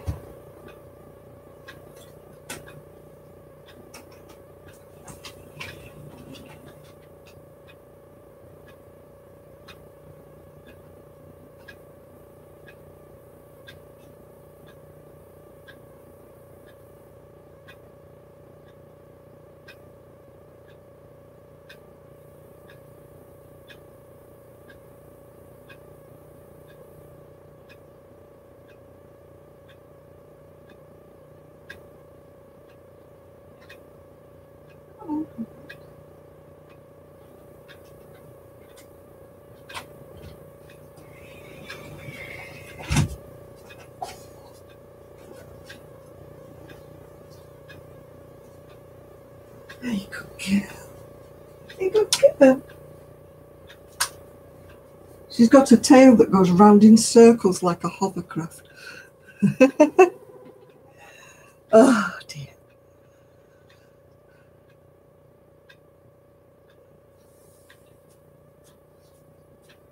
Yeah. The tail goes round and round and round like that, like a rotor. It doesn't go like side to side. She's funny. It goes round, round, round, round.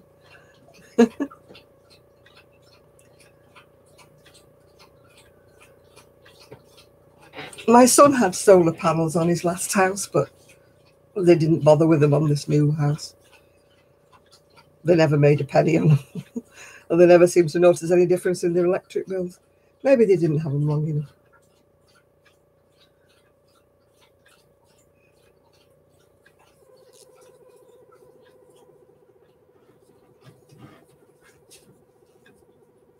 All my lights outside don't work. They were supposed to be solar lights, but we don't have as much sun. So it was dark out there in my garden. My son said, "What do you want for breakfast?" I said, "I need some new lights."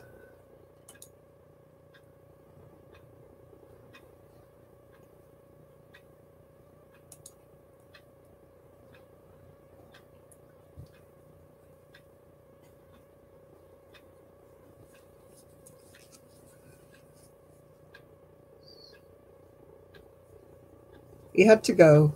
I don't like rude men.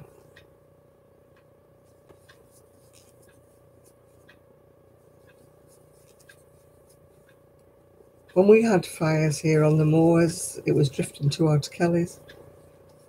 So she had she could smell it in the air and it was horrible.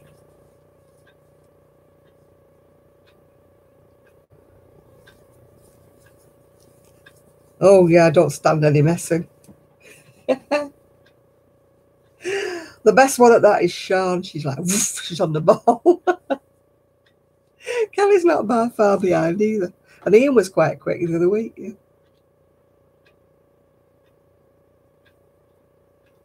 Hi, Nancy.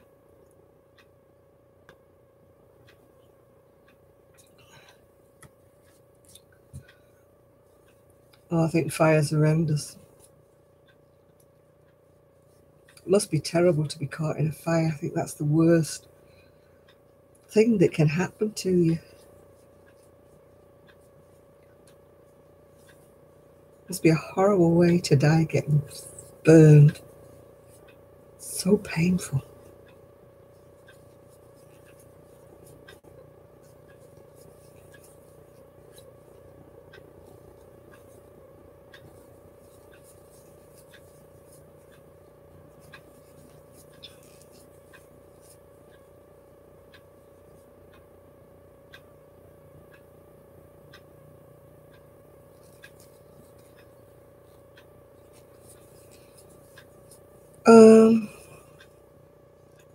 I think fire. I think I'd rather drown than burn.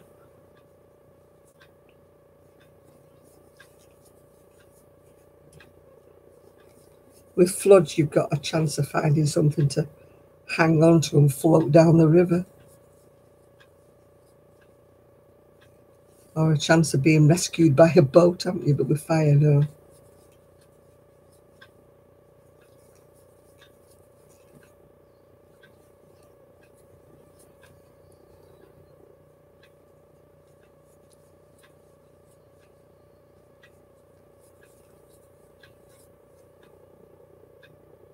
I am not making any tutorials for Christmas, Nancy. I don't do tutorials. You've got the wrong lady for tutorials. I finished off the mermaid tails, yeah. Where did I get the pattern? I sort of found one on Ravelry, but I didn't sort of use it because the yarn was wrong for it.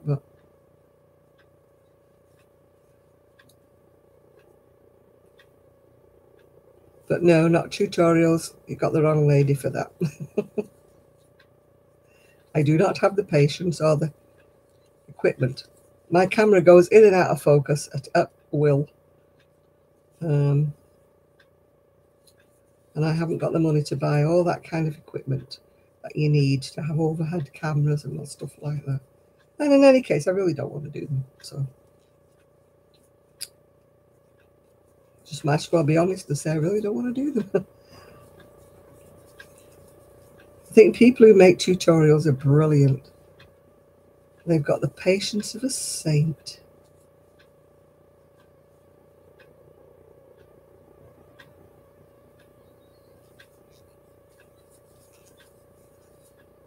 There are so many brilliant tutorials on YouTube. You can find everything you want, really.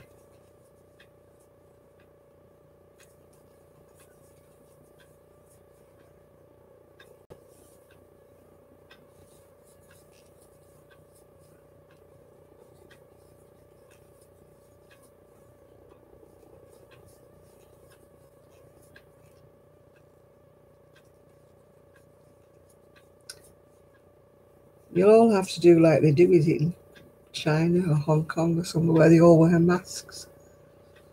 Not that they would keep much out, but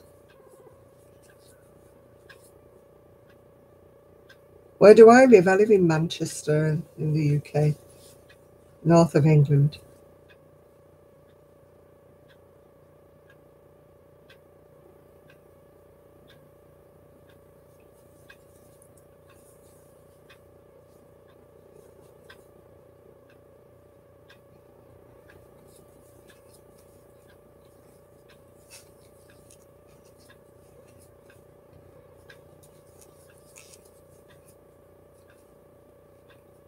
I'm just travelling away here. I think it's going to be a scarf now because it's gone past the neck warmer stage.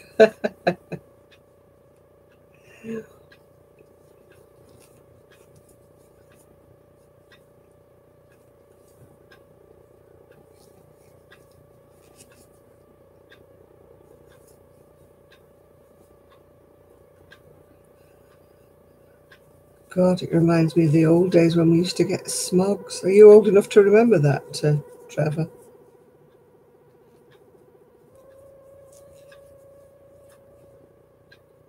Depends what kind of tutorial you're looking for, Nancy. You know, if you say what kind of thing you're looking for, then probably Blossom can point you in the right direction.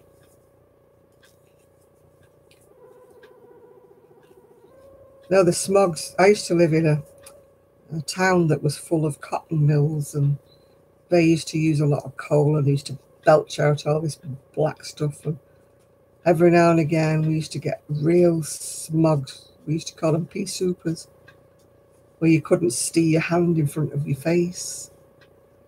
And that used to be really bad.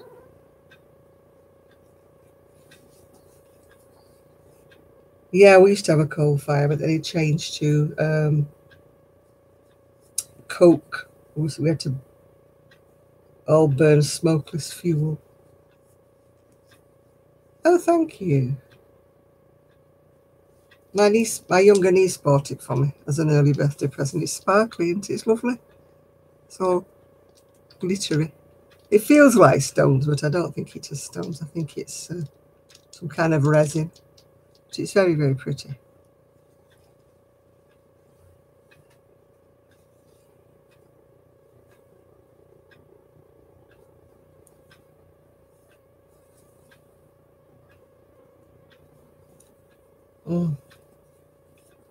I don't like smoke, not even when... No, these aren't, so they're not proper stones. Yeah. I think they're like resin of some description. They're not heavy like stones would be. I have got one necklace that's stones, but it was so heavy it's broke the string, so I'll have to restring it if I can remember where I put it. But they are real stones. It was too heavy for its string.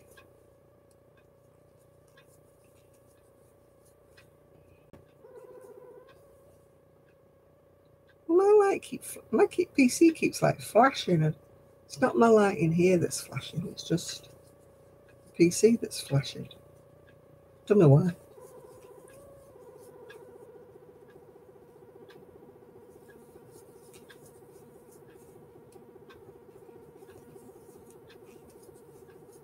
I don't know why it's flashing. There's nothing wrong with anything.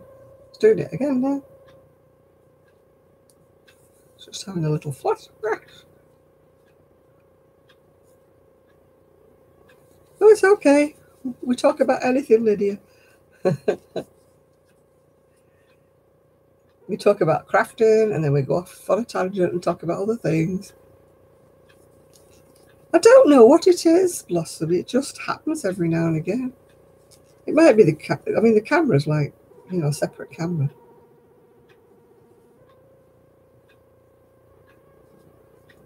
Oh.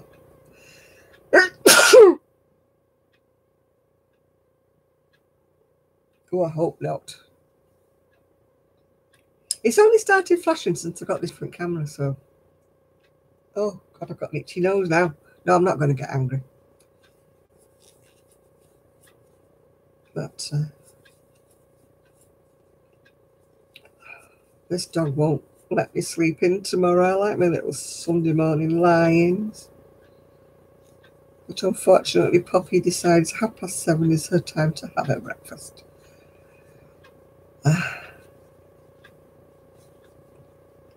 I can't get to Instagram, Lydia. It just defeats me. My tablet just doesn't like me. People say, oh, you should do Instagram for your business, blah, blah, blah. My son sorted out the tablet and it was fine for about a week, and then it just went off again. What am I working on? I'm just doing a scarf. It's just a scarf in super chunky.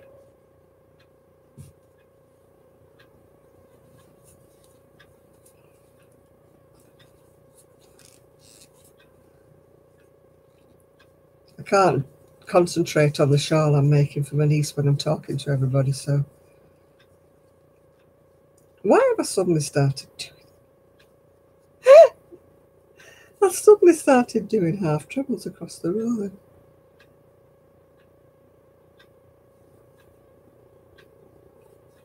No, I should do it from... I keep saying that's the way to do it, that's the way. is to be on Instagram for your business. But what can you do if your tablet just doesn't like you? Hi, Shalene.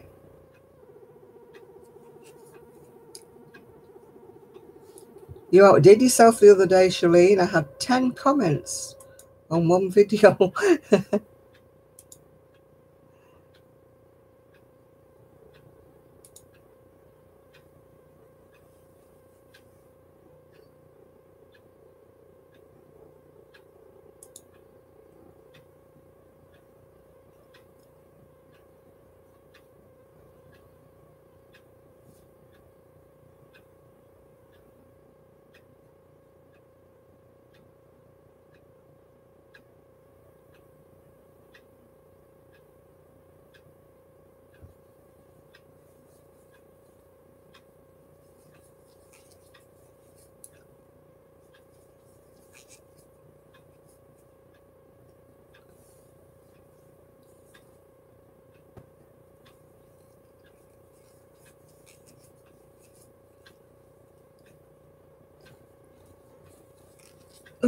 I'm glad I didn't want to make a sweater out of this.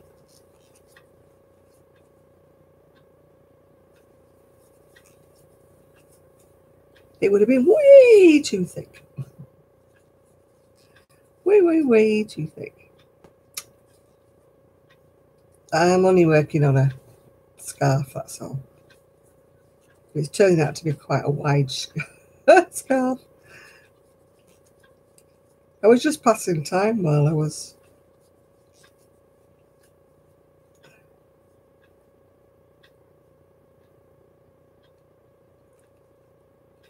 Yeah, I think there was 11 comments, Shalene, on one video. I'm like, what?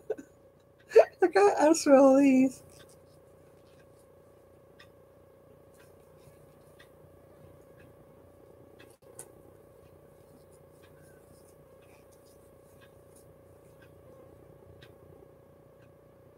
Oh, right, yeah. Well, I've watched it anyway, Trevor.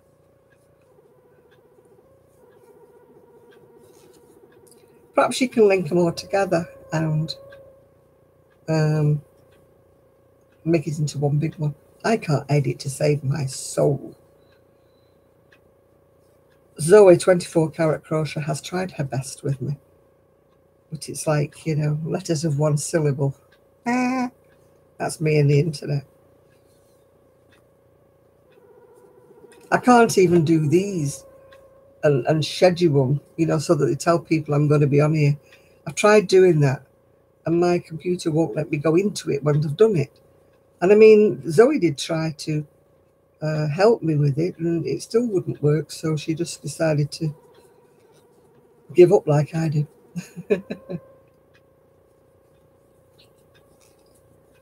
So we both gave it up as a bad job.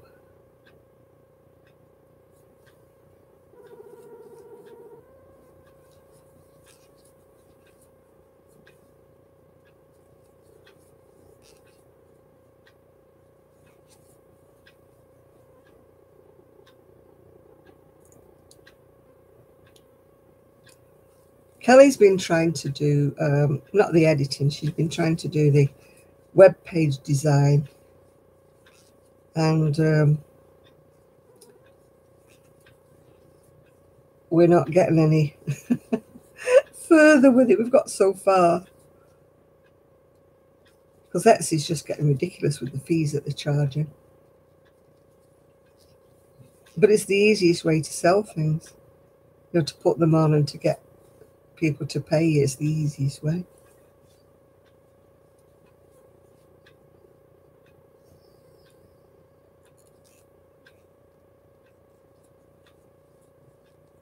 I thought you were going to say shoplift. I'm just going to say, no, we don't go shoplifting.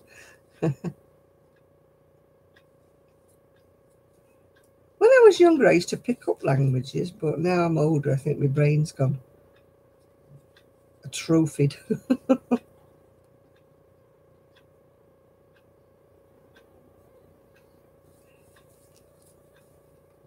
Yeah, Sue was like that because her daughter didn't find out what it was. And we kept saying, it's going to be another girl, you know, it's going to be another girl. And she said, no, no, no, it might be a boy. We're hoping for a boy. But it was a girl.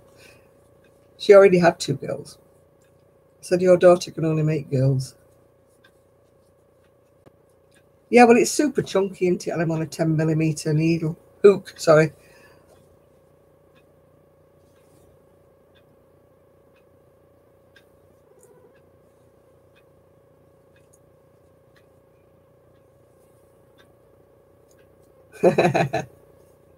I had a feeling that my baby was going to be a boy. Don't ask me why, because there was no such thing as scans in there.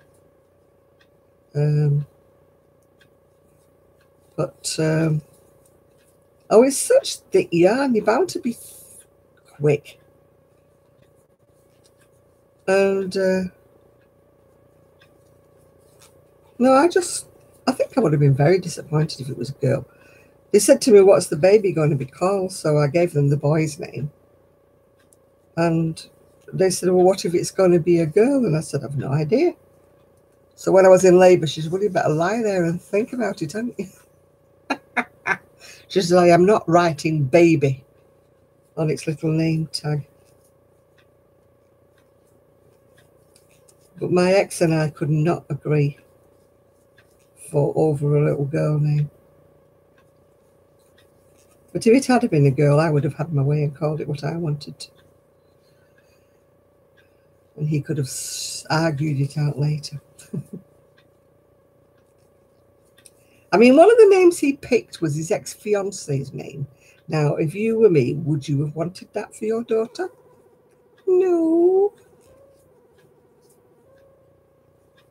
Wasn't that it was a bad name, but no.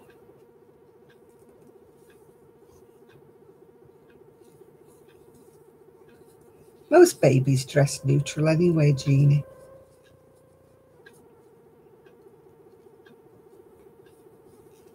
Exactly. And he said, well, I like the name. I said, well, I don't. I said, it's just, I couldn't even look at my child if I knew it was called after his ex-fiancée. No. I said, how would you feel? I said, if I wanted to name my son after my ex-fiancée. And he goes, no, I don't like his name. I said, I don't care.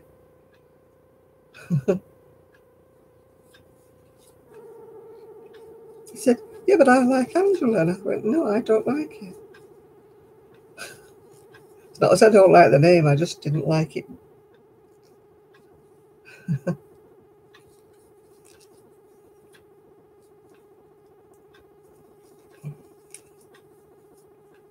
My friend always says her babies came out the hatchback. They came out the alternative door.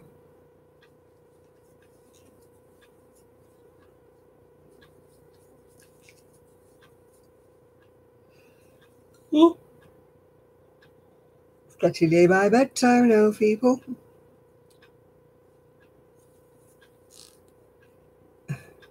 Yeah, the sunroof, yeah.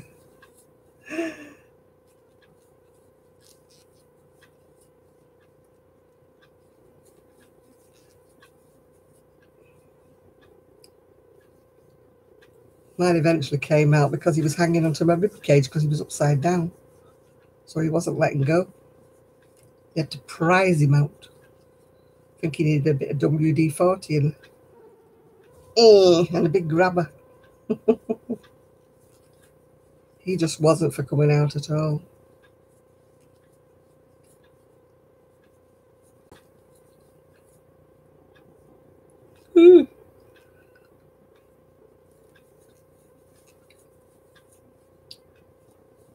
C-sections weren't as common in my son's kind of birthdays. You know, you had to be really ill or something like that.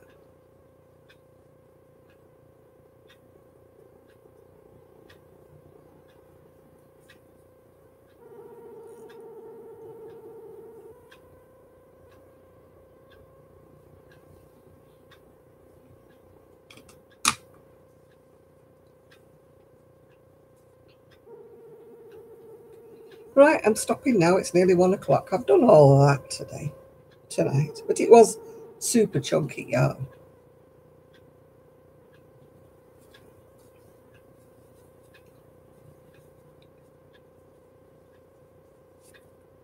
Yeah, I was a 9-pounder, like my son. My brother was 7 pounds. My mum had more of a struggle with my brother than she did with me.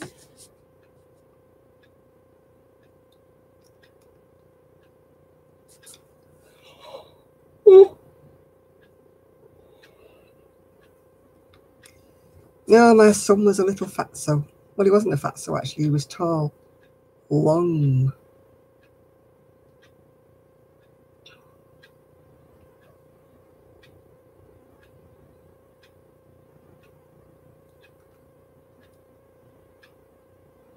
The only time I've cut anything is when I was used to lengthen sweaters and sleeves on my son's sweaters. Yeah, Trev, I think your nephew had a school bag, didn't he, when he came out?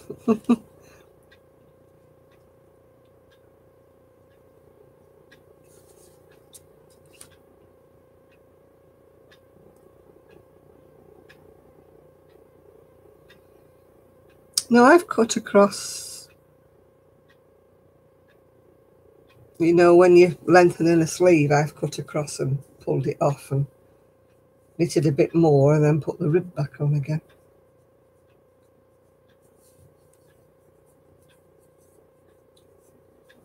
You know, you have to do the ribs and stuff in a different colour because you haven't got enough yarn to do that. But I've done that. Cut the bottom off and redone that, and cut the sleeves off and redone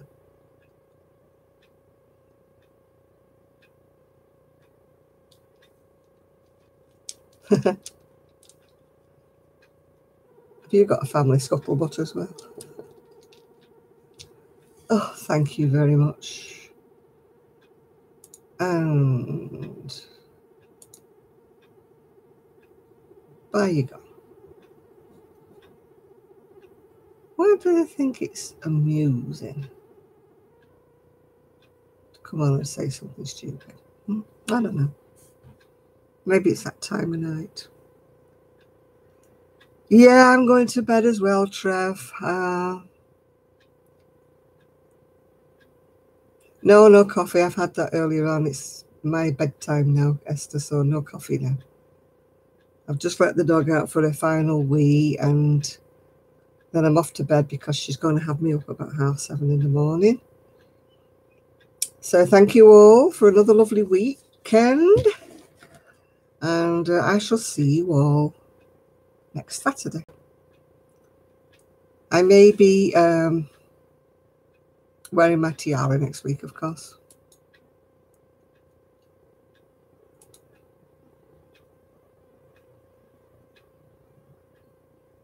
Oh, thank you, Jeannie. Yeah, my niece did it.